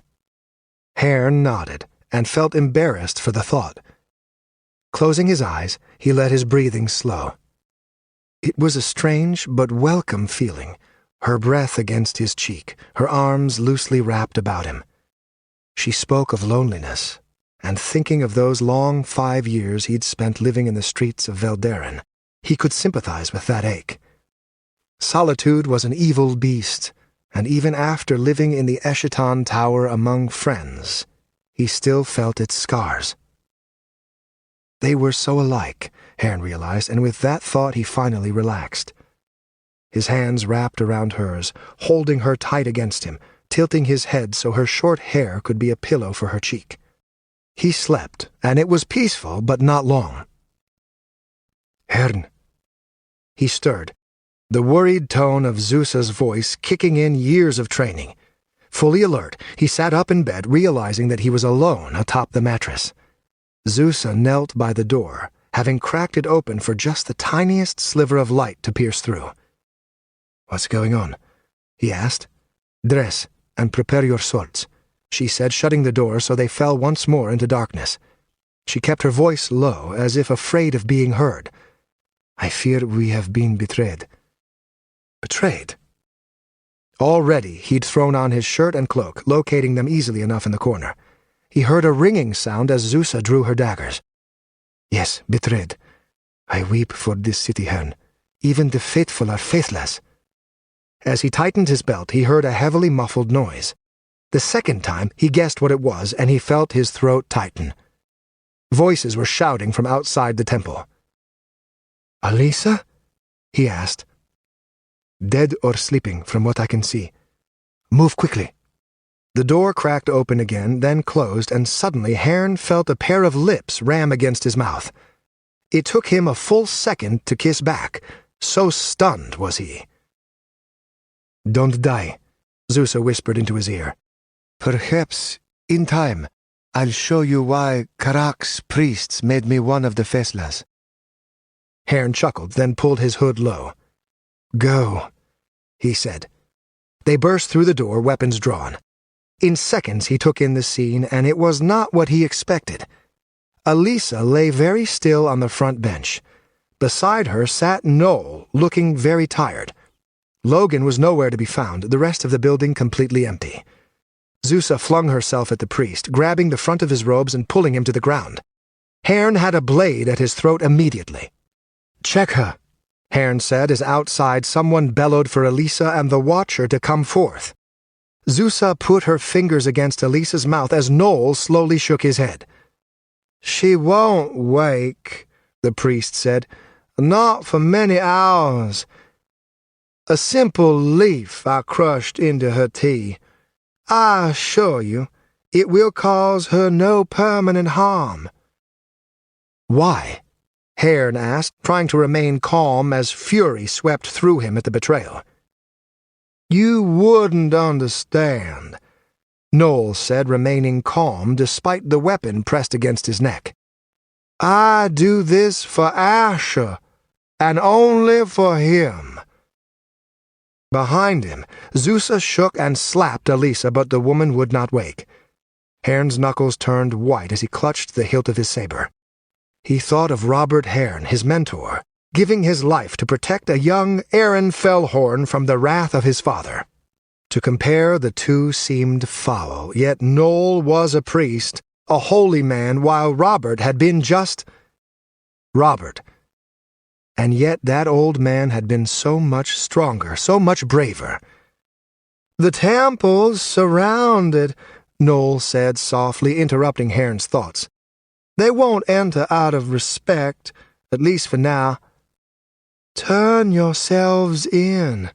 Spare us all the bloodshed. If you are innocent and your heart pure, you have nothing to fear, for even in death you will go to Asher's golden eternity." "What reason do you truly sell us for?" Zusa asked, finally setting Alisa back down on the bench. "Money? Respect? You are a disgrace." "I do what must be done." Herne shook his head. "I've seen a man give his life to protect others, and it never had to be done," he said, pulling back his saber. "I'm the one who must kill. I'm the one who wraps his hands in death. That is my lot, my sin, and if Asher turns me away at his gates, then so be it. But I would never betray a man or woman I offered succor to, then claim it an act of faith. Damn you, Noel. Are you so blind?" He gave him no chance to answer, for he didn't want to hear it. He slammed the priest's head with the hilt of his saber hard enough to knock him out, then let him drop to the floor. That done, he looked to Zusa, and he had no answers for her worried stare. "We cannot take her," she said. "Not if we hope to escape." "We can still try," he insisted. "Dying will not help Alisa." "Then what, Zusa? What?" Again the soldiers cried for them to come out, but this time it was all of them, not just the one. Their voices were like thunder shaking the walls. There had to be at least 100 out there. They could not fight them off, especially trying to carry Alisa's unconscious body. Nor would any stand at the doors succeed, not against that many. They had no options, no obvious choice. Either they died or they left Elisa to her fate, and neither possibility was something Hearn would willingly embrace. He could not leave her there to suffer for a crime he knew she had not committed. "What do we do?" he asked her again, feeling so helpless. "We live," Zusa said softly. "We continue on, and in doing so, rescue her on our terms." "You'd have us run? Have us wait?" He shook his head. "You said we should do the same before, and because of it I watched children hang. I can't do it again. I'd rather fight and die knowing I was not a coward." "How could you even suggest leaving her?" Zeus's hand gently brushed Elisa's face, but the softness of her movements there did not touch her voice, nor the fierce glare she gave Hearn. "Damn you, don't you see? Leaving her will be the hardest thing I have ever done, and I will still do so because I am no fool. I rescued you from your prison. I can rescue her. Now, will you stay, or will you come with me?" Hearn looked to Elisa, and more than ever he hated the city of Angelport. "Lead on," he said, the words nearly catching in his throat. "Don't stop moving," Zusa said, facing one of the slender windows, the milky glass preventing them from seeing anything outside but a yellow haze of light. "Keep fighting, keep running, and if we separate, find me at the docks come nightfall." Drawing her dagger across her palm, she clutched her cloak and let the fresh blood seep into it. Eyes closed, she whispered words that sounded strange to Hearn's ears. Then the color spread throughout the cloak, and it shifted and swayed in an unnatural way. That done, she turned to the window and leaped, her body twisting sideways. Her fists smashed through, scattering glass and no doubt cutting her severely. Hearn hesitated. The doors to the temple broke open. He almost stayed, almost assaulted the armored guards who came rushing up the aisle, but he had promised Zusa he would follow, and so he did. The glass cut into his clothes, and he felt a vicious sting on his left arm as he rolled along the ground, but none of it mattered. Pulling out of his roll, he caught sight of Zusa and followed. The city guard had formed a circle around the building, but most were gathered near the front. At the side, the line was only 2 men deep, spread out enough that Hearn knew they could punch through if they assaulted with enough ferocity. Zusa knew this as well, and she had already begun. Her daggers were brilliant flashes of steel, spinning and twirling in their bloody dance. Her cloak lashed out as if it had a mind of its own, and its edges were as sharp as knives. As Hearn rushed to help her, he saw the cloak snap toward a guard, shift its angle, and then slice open his throat. Hearn kicked that same guard, and he fell. Landing atop the body, Hearn heard Zusa cry out, "Left!" He followed without thinking, jointly assaulting a trio of soldiers who thrust at them with spears. Zusa shifted her body so she slid between them, and Hearn parried away the soul spear aimed at his chest. Her feet hardly touching the ground, Zusa stabbed the one on her left, twisted the blade, then yanked it free in time to double thrust into the other guard's chest. The chain mail there kept them from piercing, but the blow knocked out his wind, and Zusa's ensuing kick to his forehead took him down. As for Hearn, he ran right past his guard, lashing out with a saber as he did. The guard fell to one knee, holding a hand against the side of his neck to stem the blood flow. The two sprinted down the streets, leaving a pile of bleeding bodies behind them. "Move!" Hearn shouted, grabbing Zusa's wrist and pulling her to the ground as he glimpsed several guards behind him with crossbows taking aim. Bolts sailed over their heads, one catching the thigh of a woman haggling with a merchant. Her scream sent the early morning crowd into a frenzy. Once back on their feet, the two easily weaved through the chaos, while the city guard had to fight for every step. They ducked into an alley once far enough away. Hearn removed his hood, and he glanced at Zusa. Her clothes were stained with blood, but he had no clue how much was hers and how much that of the guards. The red of her cloak had faded, whatever magic infusing it now gone. "You need new clothes," he said, nodding toward the blood. "As do you," she said, pointing to the long scrape along his arm. It wasn't deep, but it'd certainly leave a scar. "At least you're not wearing your wrappings," he said. Neither laughed, for they were in no mood for humor. They drifted toward the more crowded marketplace, far away from where the guards still searched. Zusa remained hidden as Herne used the last of his money to purchase new clothes, plain greys and browns. "Edres?" Zusa said when he returned. "Best I could find," he said, handing it to her. "I can't fight an address." "I'm sure you'll manage." The alley they hid within ended against a cracked stone wall, so Herne stood with his back to her as she changed, blocking sight of her best he could from the street ahead. When she finished, he turned around and gave a half-hearted chuckle at the comic sight of her short hair, exotic features, and slender form stuffed into a plain brown dress that hung loose around her shoulders. "Perhaps we were better off with bloody clothes," he said.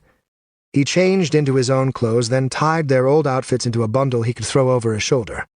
Zusa hid her daggers within the folds of her dress, while Herne stashed his sabers in the bundle. "Very well," she said. "A simple couple we are once more. Where to now?" Herne took her hand and led her out into the street. "We check on Elisa." They hurried toward Ingram's mansion, hoping to beat the guards there. At first, Herne had thought they'd taken too long changing, but he found himself proven wrong. As they neared, a large group gathered along the sides of the road, following the escort of nearly 50 city guard carrying Elisa to the dungeon. "What's going on?" Zusa asked as they pushed to the front so they could see. "They're celebrating." He could sense her anger rising, but he shook his head. "No," he said, "it's not what you think." The men and women of the city cheered, many raising their arms or crying out at the top of their lungs. But they were not celebrating Elisa's capture, nor the work of the city guard in doing so. Instead, they cried out against the elves and hailed her bravery. "Unbelievable," Herne whispered into Zusa's ear. The small mob gave way as Elisa entered the gated compound where the people of Angelport could not follow. "Is that how much they hate the elves?" Zusa asked. It seemed so, and suddenly unsure, the two watched as the guards took the city's heroine into the heavily protected dungeon as, all the while, people exalted her name. Chapter 16. Madeline sat in her room as her servants finished adjusting her clothes, tightening the laces of her corset, and applying various colored powders to her face and lips. Last was the ornate tying of her hair, 4 braids curling through one another so it formed a necklace around her neck that dipped into the curve of her breasts. She watched them work in the oval mirror hanging from one of the walls, the wood finely polished, the glass immaculate.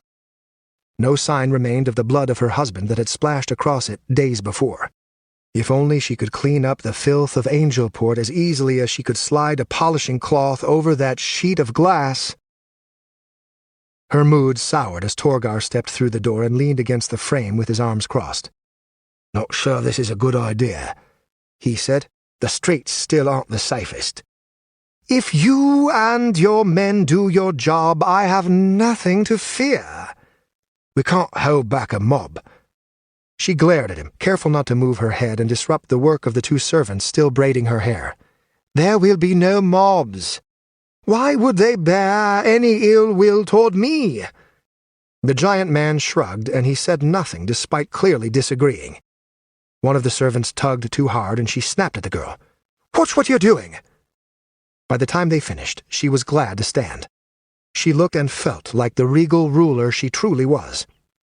Laurie might have tried to remain humble in his later years, but she had no such plans. She was beautiful, and she would let the city know it. Surely in time she could find a wealthy man to marry, one who would willingly accept a submissive role, given her status. "Make sure you wake Tori for a feeding within the hour," she told Lily, who nodded as she cradled the baby. "You ready?" Torgar asked. "I am," she said, standing tall. The brute sneered at her but held his tongue. With 8 additional guards, they marched out to the streets, and she was surprised by how vacant they were. There was a hushed quality to the air, and she found herself nervous mere feet from her gates. Being beyond her home always made her nervous, but now she felt the nagging fear tugging with far greater strength. "You all right, milady?" Torgar asked, still with that mocking tone. "I'm fine," she said. "The city is a bit strange, that's all. I guess I should have expected as much after all the riots. Surely the commoners need to recover. They ain't recovering. They're holding their breath, waiting for the next hit, and it ain't going to be from their own kind this time. She shot him a glare as they walked south, toward Ingram's mansion. You think the elves will attack? Nonsense! I'm sure they've made vague threats, and those living near their forests should keep their doors locked tight. But here? Torgar pointed to the distance. You see that man? She looked and caught a brief glimpse of someone ducking into an alley, his clothes a dull brown and his head covered by a similar-colored hood. Why? Is he an elf? No, but he could have been. Every man and woman you see hiding in the shadows might have ears a bit pointier than they're supposed to be. And don't forget, they have that tricky magic of theirs. I wonder how many poor and hungry travellers flooding into this city have masks over their faces and a bit of forest sap running in their veins. Madeline tried to shrug off his words. He was just playing up stories, wild conspiracies low-born like him loved to embrace. There was no proof to it, no truth. "Hold your tongue," she said. "I don't wish to hear your exaggerations." "He's just saying what we've been hearing," one of her other mercenaries chimed in, and she felt furious that the man thought it necessary to defend his captain. "Then you've all been hearing nonsense. No more truthful than the blue jay that brings new babies and the trolls underneath children's beds." "No trolls here in Angelport," Torgar said, shooting her a wink. "Just elves and wraiths under our beds." She felt her blood freeze, but guilt over her husband's death made her bite her tongue. He laughed at her glare. When they arrived at Ingram's, she couldn't have been more relieved. The guards opened their gates at the top of the hill and welcomed her inside. "This way," one said, and Madeline ordered Torgar to stay at the gate. "If you say so," he said, not seeming to care that she'd be alone but for Ingram's men. She might have been annoyed at his lack of concern for her safety, but she was too happy to get away from him to care. She followed the guard through the halls of the elaborate mansion, listening to him talk casually on the way. "With things as they are, he's been very busy, so don't be insulted if he has to keep things short," said the guard. "I understand." "I heard about your husband. Frightening, really, knowing someone might break in like that. You'd like to think there's at least a few safe places left in the city." "We've never been safe. Not so long as our enemies live," she said as she stepped into Ingram's private study. "My husband learned this too late." Ingram turned, and he smiled a tired smile. He sat in a small padded chair, a book in hand. Stretched out behind him was an entire wall filled with tightly wound scrolls and finely bound books, their lettering soft gold or shining silver. Putting aside his book, Ingram bowed, and she returned it with an elegant curtsy. She could tell he was impressed with her outfit, and she made sure to keep her lungs full during her curtsy to push her breasts out as far as she could. Laurie had once told her she had cleavage that could kill. Shame he never figured out her hands were just as deadly. "Welcome, Lady Madeline," he said, accepting her offered hand so he might kiss her fingers. "I am glad to see you have not completely lost your sense of womanhood amid your grief." There was a bite to the comment, and so she smiled sweetly at him and asked, "Have you made any progress toward capturing the one who brought me such grief?" Ingram's frown came and went like the flap of bird wings, but she saw it. "This wraith proves elusive," he said. "I heard he mocked your guard when he helped the Watcher escape, all the while declaring the city his. Surely, with such arrogance, you'll capture him soon. I would be much relieved to know my husband's killer has been found and given the punishment he deserves." "Of course," Ingram said, then gestured to a nearby table where servants had rushed in a variety of drinks. "White wine," she said, and a lurking servant brought her a glass. "So, what brings you here?" Ingram asked as she drank. She caught him glancing down the front of her corset, and she made sure to sip even slower. The thought of him touching her was repulsive, but given the immense amount of land he owned, and the power he wielded as the king's appointed ruler of the southern portion of Neldar known as the Remir, there might be enough benefits for her to close her eyes and endure.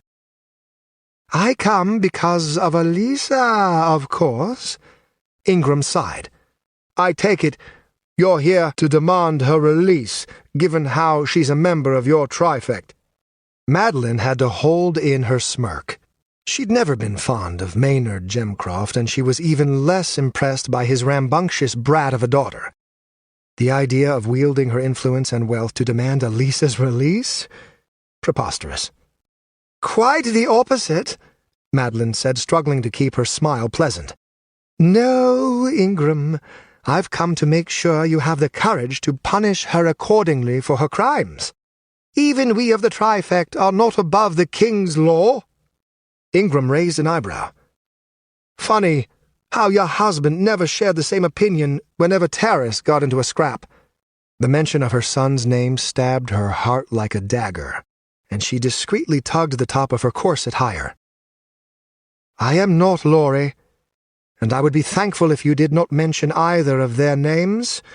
The wounds are much too deep." The Lord bowed, and he quickly apologized. "At times, I forget to tame my tongue. Please, forgive me. As for Alisa, things are far from simple. I have little proof of any actual crime, other than fairly damning testimony from Larissa. Of course, the word of an elf is worthless in any court, no matter how trustworthy they pretend to be. And then there's the nonsense with the commoners." Madeline knew what he was talking about, and the very thought sickened her.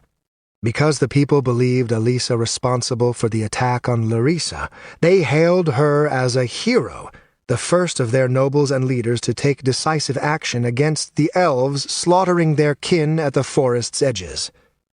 The situation disgusted her to no end. "So, will you hand her over to their kind?" she asked. Ingram went to his bar, waved away the servant, and poured himself a drink. He downed it in one long shot. "No," he said, slamming the cup down. "I can't." "Why? I can assure you no one in the trifect will bear you ill will, not even Alisa's successor." To her surprise, Ingram broke out into laughter. You think I'm worried about you? Look out the window, Madeline, and see the remains of the fires those mobs set the past few nights. Nearly burned half my city to the ground and killed 17 of my guard. And now they've branded Alisa a hero. But even that I could handle. Given time, I could claim politics or bargaining chips or whatever I need to say to remind them I know best, not them.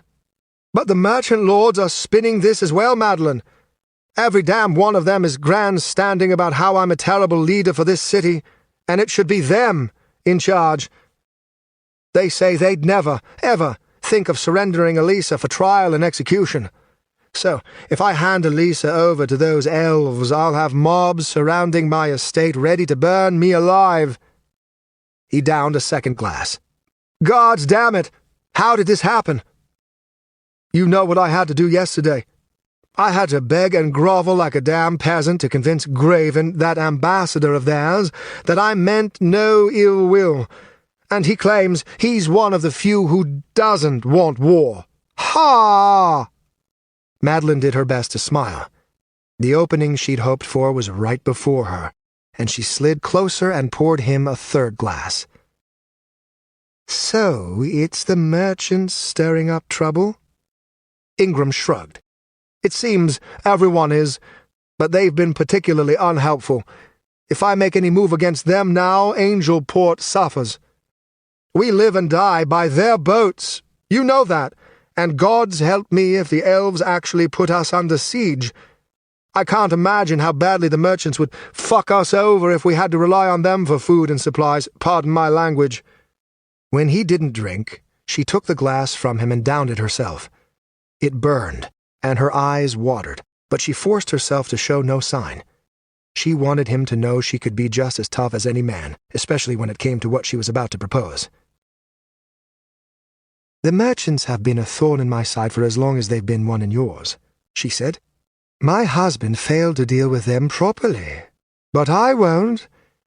Give me the word, and I will take my army of mercenaries and storm their homes, their docks, their warehouses. Let me crush them beneath my heel like the insects they are. They're the lowest of the low-born, sons of whores and sailors. They think their money gives them power, but I'll show them what true station and coin can bring. They've played at being lords for far too long. Let me show them what fate awaits those who dare give orders to their betters." She put her hand on his, and she could sense the rapid increase of his breathing. "There would be chaos for months," he said, "trying to get all the boat captains in line, trade agreements remade. The city is already in chaos. And besides, if you're going to create something new, you must spill a little blood and endure a little pain.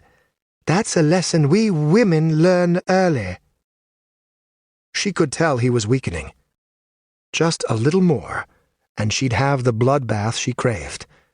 Elisa had dared call her husband a failure, and worse, she'd been right. Madeline would not have that same failure hanging over her head for the rest of her life. No, she'd excise it in a single night of slaughter, the one thing she knew Torgar could do better than anything else. "I have over 500 men at my disposal," she said, lowering her voice. "If I fail, you can denounce me in public, threaten me for a bit, and in return I'll hand over a few of my mercenaries for you to hang. If I succeed, though—" She thought of what Torgar had said, and she knew Ingram had to be hearing the same rumors. Perhaps she could use that. "If I succeed, you'll save this city from the hundreds of elves that have already infiltrated your walls." He twitched, as if she'd cut him with her fingernails. "How do you know?" he asked. "Only rumors," she said, "but sometimes stories turn out to be true. Give me permission. End this now. With the merchant lords crushed, the pressure on you to receive lands from the elves will relent. We can have peace." Ingram walked to the window, and he stared at his city. She calmly waited, her hands crossed behind her back. "Do it," he said, "but know you alone will bear the consequences. You'll receive no help from me." "Thank you," she said, curtsying. He waved her away, and the servant at the door came to escort her back to Torgar. "How'd it go?" he asked her. "Prepare all but a handful of the house guards," she told him as she hurried toward the street. "Ingram's given me the freedom to deal with the merchant lords as I wish. I hope you haven't drunk away what little skill you used to have." Torgar flashed her a grin. "A bunch of fat merchants waiting for a butcher? Madeline, if you think I can't handle them, you sorely insult me." Ulrich lay naked from the waist up, eyes closed so he might better enjoy the sensations. In his left hand, he held what little violet he had left, made all the more frustrating since he'd had to steal it from his brother. The elves had abandoned all pretense of civility. Every day brought new reports of casualties. So far, the human camps hadn't struck back, but it'd only be a matter of time before they brought out the torches. Ulrich wondered if violet would grow in the ashes of the forest. If so, perhaps they could change their tactics. He took out his last leaf, hardly the size of his thumb. He crushed it between his fingers and, on a whim, pressed it to the bottom of his nose. It was the aroma that did it, he knew, when the leaf was crushed between a man's teeth. With so little of the violet, he didn't expect much, but as he inhaled through his nostrils, it hit him with twice the strength such a small amount should have. He snorted out of instinct, and suddenly his whole body was alive with sensations. He rode it like a wave, time lacking any meaning. As he felt it ebb, a realization hit him so strong he rolled off the bed. Breathing it in through the nose increased the violets' power tremendously. They didn't need even a fifth of what they'd thought necessary to flood Desrel with the plant. Stan! He cried out, thoroughly excited to tell him. For some reason he'd seen his brother standing in the corner, waiting, but it was a trick of the meager light playing shadows across his coat. Laughing, Ulrich dressed himself. As he was fighting with his twitching fingers to button his shirt, he heard shouts from down below. At first he thought it was the rest of the merchants, thrilled about his discovery. But then again, he hadn't told them yet. "Think," he told himself, "think. What was that noise?" The clang of steel pierced his haze. Fighting? Screaming? But why? He opened his door and stepped out. From his balcony he looked down and saw armored men rushing in through his front door, 50 of them at least. The few guards he had were fighting valiantly, but they were badly outnumbered. "Shit!" Ulrich said, and he spoke it so calmly it surprised him. He dashed back into his room, slammed the door shut, and pushed in the lock. Hitting his head against the door, he tried to think, to understand what was going on. Nothing was coming to him. The king? The trifect? Who would dare strike against him? He felt his hands reaching for the pouch with the violet, but it was empty. Screaming, he flung it against the door. His troops, his loyal men that he'd had Darrow buy, were still scattered throughout the city, awaiting his orders. Gods damn it, he needed them here to protect him. But no, he was alone, helpless, and listening to the screams of his dying guards and servants. He had minutes until they stormed into his room. Or seconds. The violet was still draining away, and without its presence, it felt so fucking hard to think. "Deep breath, Ulrich. Deep breath." He closed his eyes, forced himself to ignore the pounding of his heart, forced himself to think. His mansion was overrun. Already he heard heavy footsteps thumping up the stairs. He had to escape, to live long enough to bring together his fighting men, but how? Opening his eyes, he spun about, putting his back to the door so he could face the heavy curtains across his bedroom window. "Why not?" he said, rushing toward it as behind him a fist struck against the wood. The lock held, but it rattled. The strength of the bolt far from impressive. Heart in his throat, Ulrich yanked down the curtain and pressed his nose against the glass. He was on the second floor, and beneath the window was a large enough ledge to stand on. Grabbing his sword off the wall, he broke the window with the hilt, then stepped outside. Blood ran down his arm as his elbow caught on a jagged edge. He didn't even feel it. From the rooftop, he could better see what was going on.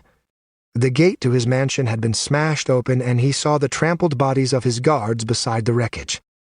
A squad of men guarded the exit, while the rest poured into the mansion with only a few circling about. Ulrich felt panic creeping through his chest, and he tried to ignore it. He thought for certain they'd have noticed him, but so far no one had. Running toward the back and away from the gathered group, he looked for another way out. Behind him he heard shouts, and a quick glance showed the first of many mercenaries climbing onto the rooftop, having broken through the door to his room. Swearing, Ulrich hurried to the edge of the rooftop, but there was no way down other than a painful fall. Worse, even if he made it down, he'd have to climb over the iron gate surrounding his property. He might make the climb. Or he might die with a blade shoved in his back as he desperately scrambled up it. Ulrich drew his sword, flung the scabbard to the ground, and held his weapon with both hands. "Come on!" he shouted, wiping sweat from his eyes with his forearm. "I can still kill plenty of you before I die." 4 mercenaries were up there with him, and they paused. For a moment Ulrich thought his threat had disturbed them, but then he saw their eyes were not looking at him, but beyond. Torn between curiosity and certain death, he clenched his jaw and refused to turn. "Scared?" he asked them, and shockingly enough, it seemed they were. And then the wraith vaulted over his head, landing on the slanted roof with ease. His sword flashed in his hand, killing the nearest. The mercenaries rushed him, but the wraith danced between their strikes, his cloak twirling to hide his presence. Another mercenary fell. The final 2 tried to run, but the moment their guard went down, the wraith lunged, shredding into them with his sword and kicking their bodies off the roof. Done, the wraith turned to Ulrich, who lifted his sword in defense. "Stay away," he said. "No. I said stay back." The wraith laughed. All but his smile was hidden by the deep shadow of his hood, a shadow that seemed oblivious to the actual position of the sun. No matter which way he turned, there was only that smile, that maniacal grin. "If you want to live, then put down that sword and follow me." An arrow sailed over their heads, and both dropped to their knees. Ulrich chewed on his lower lip. He was in no position to think clearly, not with Violet and battle lust pounding through his veins, but it didn't appear he had any choice. Despite the bounty on his head, despite his killing of William Amour, it seemed the Wraith was willing to be an ally. But why? "Lead on," he said. "If you can keep me safe, I'll reward you beyond your wildest dreams." "You don't have the power to give me what I seek, but I will accept your help in smaller things. Now hurry." A few more arrows flew over, wild guesses to their actual positions. Running with his back bent, the Wraith led Ulrich to the southern side of his mansion, which faced the docks. From there, he saw smoke rising to the evening sky. "What's going on?" Ulrich asked him. "The whole city gone to the abyss?" "You are not the only one in danger," said the Wraith. "It seems Madeline is trying to eradicate all the merchant lords from Angelport. I doubt she'll be successful. Stupid woman. How dare she believe she could do such a thing without my noticing?" By the shouts inside the mansion, the mercenaries clearly realized Ulrich had fled to the roof. He felt trapped, but with the frighteningly skilled fighter protecting him, he dared believe they had a chance. The Wraith peered over the edge, then rolled onto his back, his sword lying across his chest. "Jump down," he said, glancing over. "Roll when you land, and make sure you brace with your arms, not your legs. Better you're unable to hold a sword than unable to walk." Ulrich nodded, and then the Wraith rolled off the roof to the ground below. A trio of mercenaries were passing underneath, and Ulrich watched as they fell in an explosion of gore.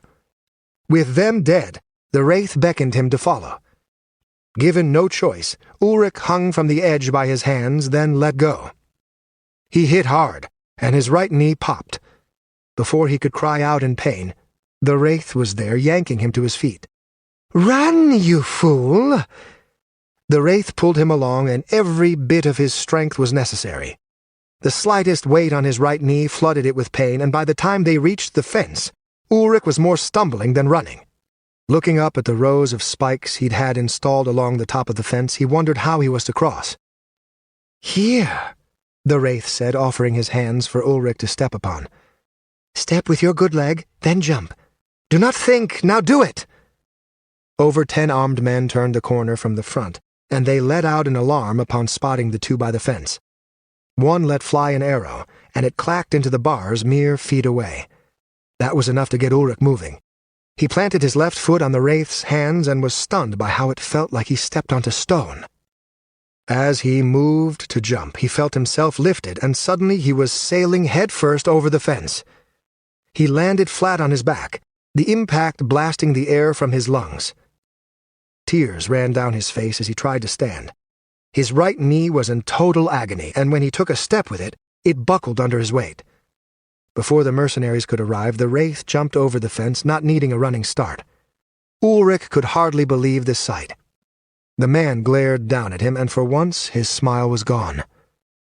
"I told you to brace with your arms." "I know."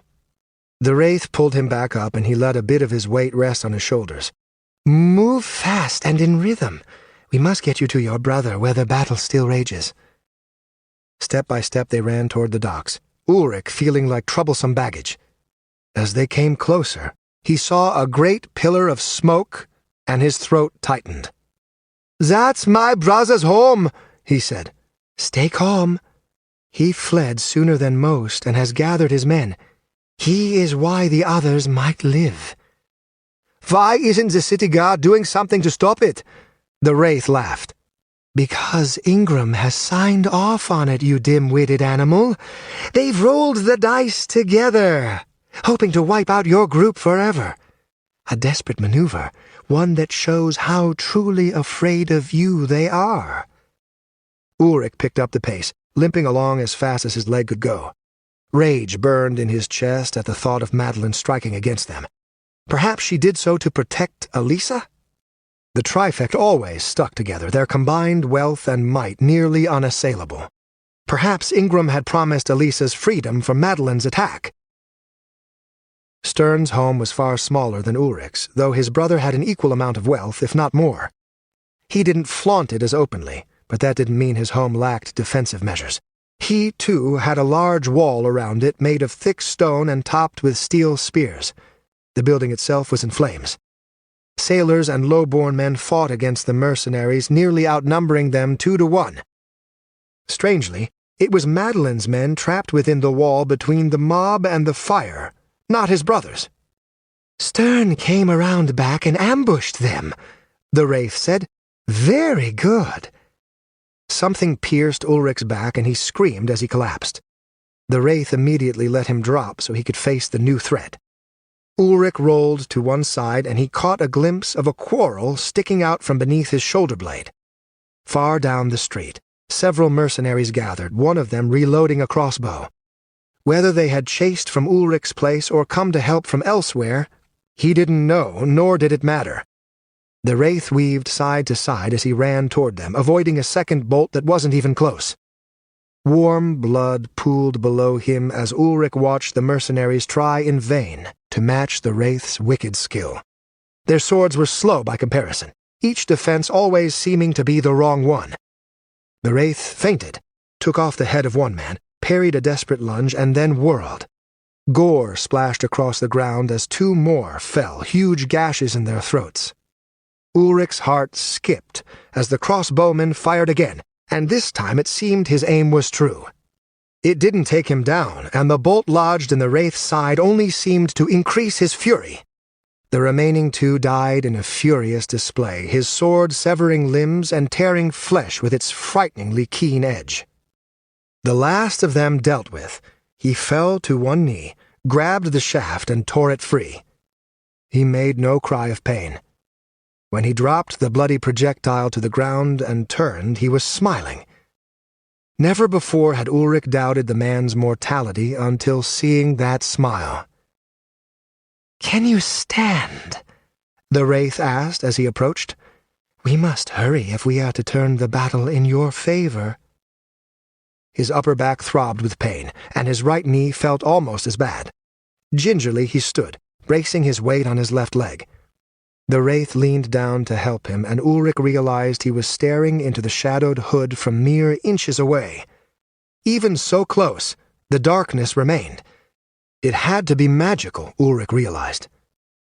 Clearly he saw his chin, his curling lips, but the rest was there, a faint outline that even the darkness could not completely conceal. As Ulrich reached for support, he brushed the side of the hood just enough so he might see. He'd meant it to be subtle, accidental, but his surprise was too great for his drug-addled mind to handle. His mouth dropped. "You! But—" A sword rammed through his throat, and his whole body went rigid, his arms and legs racked with spasms. Ulrich's vision darkened, then exploded with light. If not for the horrendous pain, he would have found it amusing how similar it was to a heavy dose of violet. As it carried him, he heard the Wraith's voice float away. "You damn fool! You could have lived! You were useful!" Chapter 17. Herne crouched on the rooftop as he watched Ulrich Blackwater's mansion burn in the night like an enormous pyre. "What madness is this?" he wondered aloud. "Have you not had your fill of betrayal, Madeline?" He wore his assassin's colors, his grey cloaks, and his hood pulled low. In the shadows of the fire, he felt himself become the Watcher once more. At least the cursed city hadn't stolen that from him, no matter the doubts it had brought him. Zusa landed beside him, her long cloak trailing after her in the air. "The other Blackwater's home is damaged, but not destroyed," she said. "I see 2 other houses damaged by fire, but both still stand. Men patrol them, and they are not Madeline's. They failed then, Hearn said, pressing his knuckles to his lips as he thought. Now the question is, how will the merchant lords respond? They are not known for their forgiveness. No doubt Madeline hides in her mansion, surrounded by what's left of her mercenaries. With her high walls, she can survive anything they throw at her, assuming Lord Ingram does not intervene. That man has lost all control of the city. Anarchy will follow if things continue as they have. Zusa shrugged. Then we will thrive in the anarchy. I think it's time we made those in power fear our presence. Hearn looked to the dying fire. Who will you go after? She grinned, and the eagerness in it was both frightening and exhilarating. Her face remained uncovered, for there seemed little point in disguising her identity. Ingram has given you an ultimatum, but he knows nothing of me. Alisa has stayed in his dungeons long enough. Either he frees her, or I slit his throat. He said if he dies, his guards are to execute every prisoner. That includes Alisa. Ingram is a coward, she said, drawing her daggers, and cowards will always give up every promise to protect their lives. You should have learned this by now, Watcher. Zusa turned and ran, leaping from rooftop to rooftop toward the distant mansion on the hill. Hearn watched her go, wishing he could share her reckless abandon. But he had his own man to find, a wraith that had framed him for a vicious attempted murder. Deep down, he felt confident Zusa could free Alisa without his aid. But even if she escaped, they needed some sort of proof to their innocence, otherwise they'd be hiding forever. And to prove his innocence meant finding the wraith. Hearn's instincts told him the wraith would be lingering about the fires watching. No man could declare Angelport his, then ignore the bloodshed that had filled the streets during the day. Hearn dropped to the ground and began circling the compound. Every nerve in his body remained on alert, and his eyes scanned the deepest shadows. Twice he looped around the burning mansion, then moved on to the next place Madeline's men had assaulted. From his initial scouting of Angelport, he'd learned it belonged to Aaron Goldsail. The attacks had gone worse there for the merchants. By the time Hearn had learned of the attack, it had been halfway over. He and Zusa had watched to the very end, unwilling to help either side. Aaron had been dragged out from his mansion, strung up by his feet from the branches of a nearby tree, and then had his stomach slit open.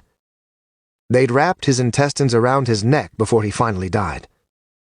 After watching that, Hearn knew it was only a matter of time before the merchants retaliated, even if Zusa was right about the Keenan mansion being able to repel an attack. Given Hearn's distaste for both of them, he had no qualms with them killing each other, but innocent lives would be quickly dragged in. Hearn would not mourn the loss of someone like Aaron Goldsail, but his servants, his guards, they'd all died as well. Did they deserve the same fate as their master? Of course not, Hearn knew, but there was nothing he could do to stop such a blood feud. Focus on the task at hand, he told himself. As he looked upon the ruins of the Goldsail mansion, lost in thought, he felt a tingle in the back of his mind. Peering over his shoulder, he spotted a hunched shadow, nearly invisible in the darkness. Someone was following him. "Let's play," Hearn whispered, suddenly bolting to his right. Figuring it was the wraith, he moved at full speed, his legs pumping. He weaved through the quiet street, then cut into an alley. A glance behind showed no pursuer, but he knew that wasn't true. That left but one place. Digging in his heels, he changed directions, running straight at a wall. Leaping into it, his knees pressed into his chest, he somersaulted into the air. As he'd guessed, his pursuer came crashing down from the rooftops, blades slashing. He hit nothing, unprepared for Hearn's maneuver. As Hearn landed, he drew his swords, his eyes narrowing. Whoever this attacker was, it wasn't the wraith. "Why do you follow me?" Hearn asked, his whole body crouched low and ready to spring, his sabers angled outward. The attacker turned, and he removed his hood. Pointed ears poked out from beneath his brown hair, which was long and tied away from his face. He wielded 2 ornate knives, each one gleaming with silver. His cold eyes stared, and Hearn felt his every feature being analyzed. "Are you the Watcher of Veldaren? This strange elf asked. If I am, will you attack again?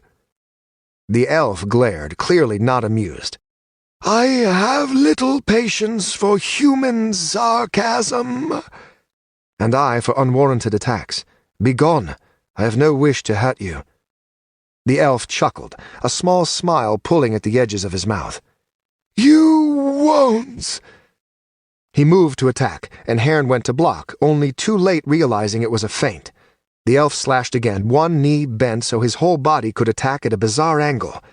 Herrn blocked the first, and as the knife slid off with a loud scraping of steel, he used his other hand to parry the second attack. But the elf stood just before contact, and he tilted the knife so it avoided the parry. Pure instinct saved Herrn's life. As the knife went for his throat, he went limp, falling so it only cut the air above his head. When he hit the ground, he rolled, then kicked away, avoiding a double thrust that would have impaled him. Upon landing, he crouched again, eyeing the elf with newfound respect. No, he wasn't the Wraith, though he was just as good. Any hope of surviving relied on Herrn overwhelming the man on the offensive, praying the elf made a mistake before he did. The elf remained back for a moment as if he, too, were reassessing the skill of his opponent. Herrn assaulted, pushing his skills to their limit. He let his countless hours of training throughout his childhood take over, let his sabers act as if they were their own sentient beings. The elf countered the first 3 hits, and each time Herrn twisted side to side, narrowly avoiding the killing thrusts. His sabers a blur, he slashed with one and thrust with the other, doing so even as a knife passed within an inch of his cheek. The elf battered away the thrust, but he was not fast enough to avoid the other. The saber pierced his shoulder, but he twisted so that the wound remained shallow. As the elf retreated a step, Herrn kept back. He peered from underneath his hood, and he fought to keep his breathing under control. Keeping pace required tremendous exertion, and he knew the fight was far from over. The nameless elf didn't seem winded, and if not for the tiny trickle of blood running down his chest, he might have looked like he hadn't fought at all. Most amazing! For a human, the elf said. Who are you? Herrn asked, frustrated at how he sounded out of breath. You deserve as much.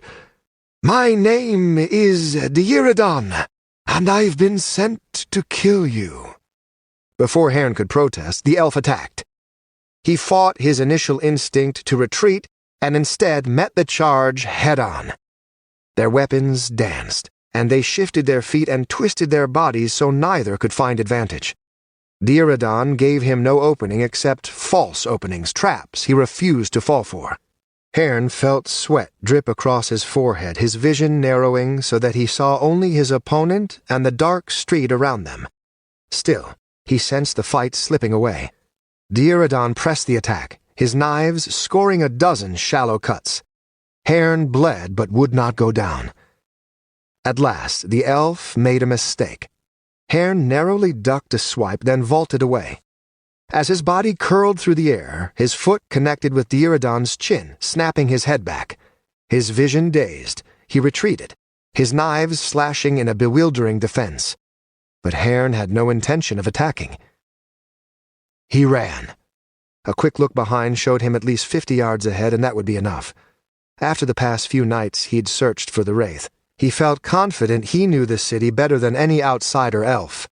He weaved and ducked through the alleys, sometimes looping back, sometimes taking to the rooftops. At last he felt himself safe as he neared the docks, dropped behind a stack of 3 barrels, and collapsed against the wall of a tavern. He gasped in air as his chest ached and the many thin wounds bled and stung. First the Wraith, now you? He said, remembering Deiridon's amazing speed with his knives. Why, Asher, does the whole world hate me? Asher gave him no answer. 2 opponents, each more skilled than any foe he'd fought before, and both seeking him without explanation. Frustrated, Herrn returned to the small room he and Zusa had rented. He was in no shape to fight the Wraith, and he didn't want to imagine what would happen if he was spotted by Deiridon again. After bandaging his wounds, he lay on the shoddy straw bed, closed his eyes and hoped Zusa fared far better. "I want watch set up in 3 shifts," Torgar said as Madeline clutched Tori to her chest and watched her mercenaries take up positions throughout her yard and along the wall. Several of the men were wounded, and all looked tired, but they did not complain. Even Torgar sported a fresh cut across his already ugly face, but he didn't seem bothered by it. "They can't make it through, can they?" she asked as the minor captains spread out, organizing shifts. Torgar shrugged and gestured for Madeline to go back inside. "No reason they should. Not with how many bodies we have watching the gate. Trust me on that." "Like I trusted you to handle the merchant lords?" Torgar made a noise akin to a growl, and he put a massive hand on her shoulder. "Go inside," he said. "Now." She might have argued, but she held Tori in her arms and feared something might happen to the baby. She slipped inside as told, and to her surprise, Torgar followed. The door slammed shut behind him with a heavy crack. "Take her," Torgar said to Lily, who stood waiting beside the door. The servant looked nervous, as if unsure she should follow the mercenaries' orders. Madeline handed little Tori over, and she whispered soothing words as she stroked her head. Her eyes met Lily's briefly. "Get my guard," Madeline whispered before turning to face Torgar. "We need to talk," said the mercenary. "Either here or somewhere private. I don't give a damn which." "About what, may I ask? What is so important you believe you can give me orders?" Torgar grinned, and his tone was full of mockery. "The Wraith, and how he killed Laurie." She swallowed, forcing herself to make no outward reaction. "My husband's old study, then," she said. "Lead the way." "Oh, no. Ladies first," he said. "I insist." Madeline walked to the study, every muscle in her body stiff. She kept telling herself there was no way he could know, no way he could prove it, but that grin of his. Once inside, she put her back to a wall and crossed her arms over her chest. Torgar walked in casually, his hand resting on the handle of his giant sword. He kicked the door shut behind him, and her heart jumped at the loud bang. "I don't know what you're thinking, but I can assure you—" "Be quiet," Torgar said. She did, and that alone worried her. The mercenary paced before her, tapping his lips as if in thought. His eyes never left her. "You said you wished to talk," she said, regaining her composure. "We're here now, so talk." "I've been thinking about that night," Torgar said. He stopped pacing and leaned his back against the door as if reminding her she had nowhere to go. "The Wraith's good, and stealthy. I have no doubt about that. I've fought him, seen what he can do. But to make it into your room unnoticed, without killing a single guard, that seems a bit much, don't you think?" "I don't know how he got in, Torgar. I woke with Laurie dead and a hand over my mouth. Perhaps the window?" "That glass breaking is what alerted us, Madeline. If he got in, then he got in through the door. He left through the window. At least, looks like it, don't it? I looked at the window, though, and it don't seem right. Don't seem the shape it should be. Course, I'm not the smartest, but then I saw something I really didn't like." He stepped closer, and when she tried to slide away, he shoved an arm in her way. Towering over her, he leaned in, grinning. It was false, though, for anyone could see the fury that burned in his eyes. "I saw blood in your wash basin." "There was blood everywhere," she said, her lower lip quivering. It took all her willpower to meet his gaze. "Aye, but not that far. Sure, a few drops could have landed in there. Or maybe someone cleaned up afterward. But that don't make much sense, does it? Made me wonder, though. Wonder how he got in. How he got away. How no one saw him. All we had was your word. And, m'lady, that don't mean shit to me." "I'll hang you for this," she said softly. "That's so. I don't think so. Not knowing what I know. He reached into a pocket of his vest. When she saw the dagger in his hand, her legs went weak.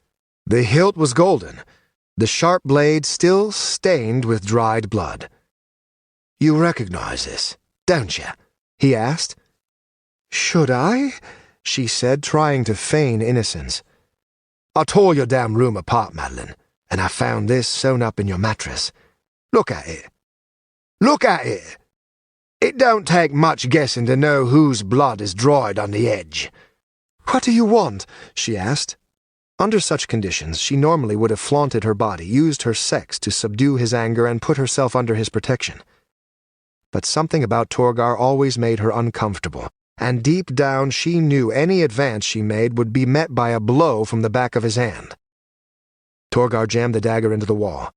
Her breath caught in her throat. He leaned closer, and she knew he could smell victory. Rory's dead, so you're the one with the coin purse. Let's try to be fair about this, shall we? I've taken on far more responsibilities around here, what with fighting off the merchants and the city guard. Oh, and let's not forget my fun with that elven slut. So, let's have my pay go through the roof, you hear me? I can arrange that, she said, her voice hoarse. Not just that. I don't want you trying anything stupid, like killing me to protect your little secrets. So this is the other catch. I know you won't ever let me join the family, so if you want me to keep my lips shut, you need to make me Tori's godfather. The door burst open and a dozen guards rushed in. They said nothing, only looked around as if confused. Are you all right, milady? Asked one. She's fine, Torgar said, flashing a smile. He turned back to her. What's it going to be? Or should I ever talk with the Conningtons? Or whoever will be running Elisa's house once she's dead? I'll do it, she said, thinking of 100 ways she could delay making such an arrangement legal. And I'll trust you to hold your word. Torgar laughed, and he walked through the group of guards looking completely unworried by their presence. I'd say you're not the one who needs to worry about getting stabbed in the back, he called over his shoulder. Madeline felt her blood run cold, and she nearly gave the order for her guards to execute him on the spot. The look on the guards' faces stopped her. Some were inquisitive, but most seemed angry or in doubt. How many of them knew, or at least questioned Laurie's death? Oh, dear gods, what if Torgar had told them already? His presence might have been the only thing keeping them in line. She caught several of them staring at the dagger embedded in the wall, and that was the last straw. I'm fine, she said. Go on back to your posts. They filtered out, and when they were gone, she yanked the dagger free. The study had a fireplace, and she hurled the dagger into the center of the coals, not caring whether it would burn or not. She just didn't want to see it anymore. Damn you, all of you, she said, thinking of Torgar, her late husband, the merchants, every sick member of Angelport who seemed to relish destruction and bloodshed. The fire popped, and she saw the tip of the dagger sticking out from the center.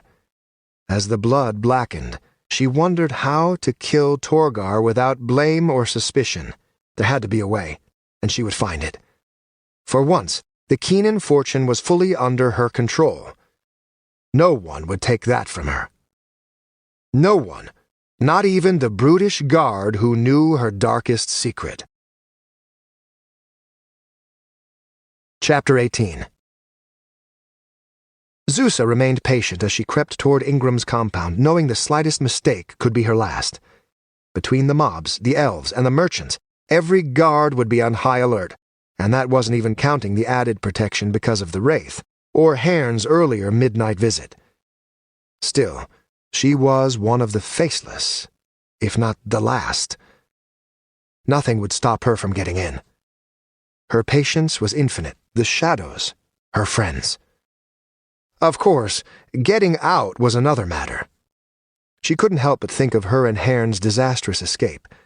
If not for the Wraith, they'd be two corpses, or even worse, still suffering through torture in the deepest parts of Ingram's dungeon. When she reached the gate, she pressed her back to a wall, blending into the long shadows made by the starlight. Even with her impressive skills, she wondered just how much patience it'd take when she saw how many armed men patrolled the wall. Torches had been set up every 50 feet, no doubt hoping to eliminate any chance of stealth by someone like Hearn or herself. Every window was lit with lamps, and the patrolling men also carried torches. She doubted there was anywhere else in Angelport closer to having daylight at night than Lord Ingram's mansion. As she was pondering a route in, something caught her eye. It was a shadow that didn't seem quite right, stretching out far longer than the wall that created it. And then it moved. Curious, Zusa watched as a single, shadowy form approached the mansion wall. As it arrived, her eyes widened. 6 more figures followed, sprinting across the street with both incredible speed and unnerving silence. Elves, thought Zusa. They had to be. The question was, should she consider them friend or foe? Either way, she had to follow and keep them in sight. She wouldn't let them endanger Elisa, no matter their goal. As she ran, the 7 scaled the wall with ease, then descended upon a patrol walking past. Zusa sprinted across the street, pressing her body flat against the stone wall. She listened for cries of alarm or sounds of combat, but there were none. The elves had slaughtered a full patrol with hardly a noise. Her respect for them went up tenfold. From her own watch, she knew it'd be about a minute before the next one appeared. The elves would have to move fast to accomplish what they desired in such a small window of opportunity.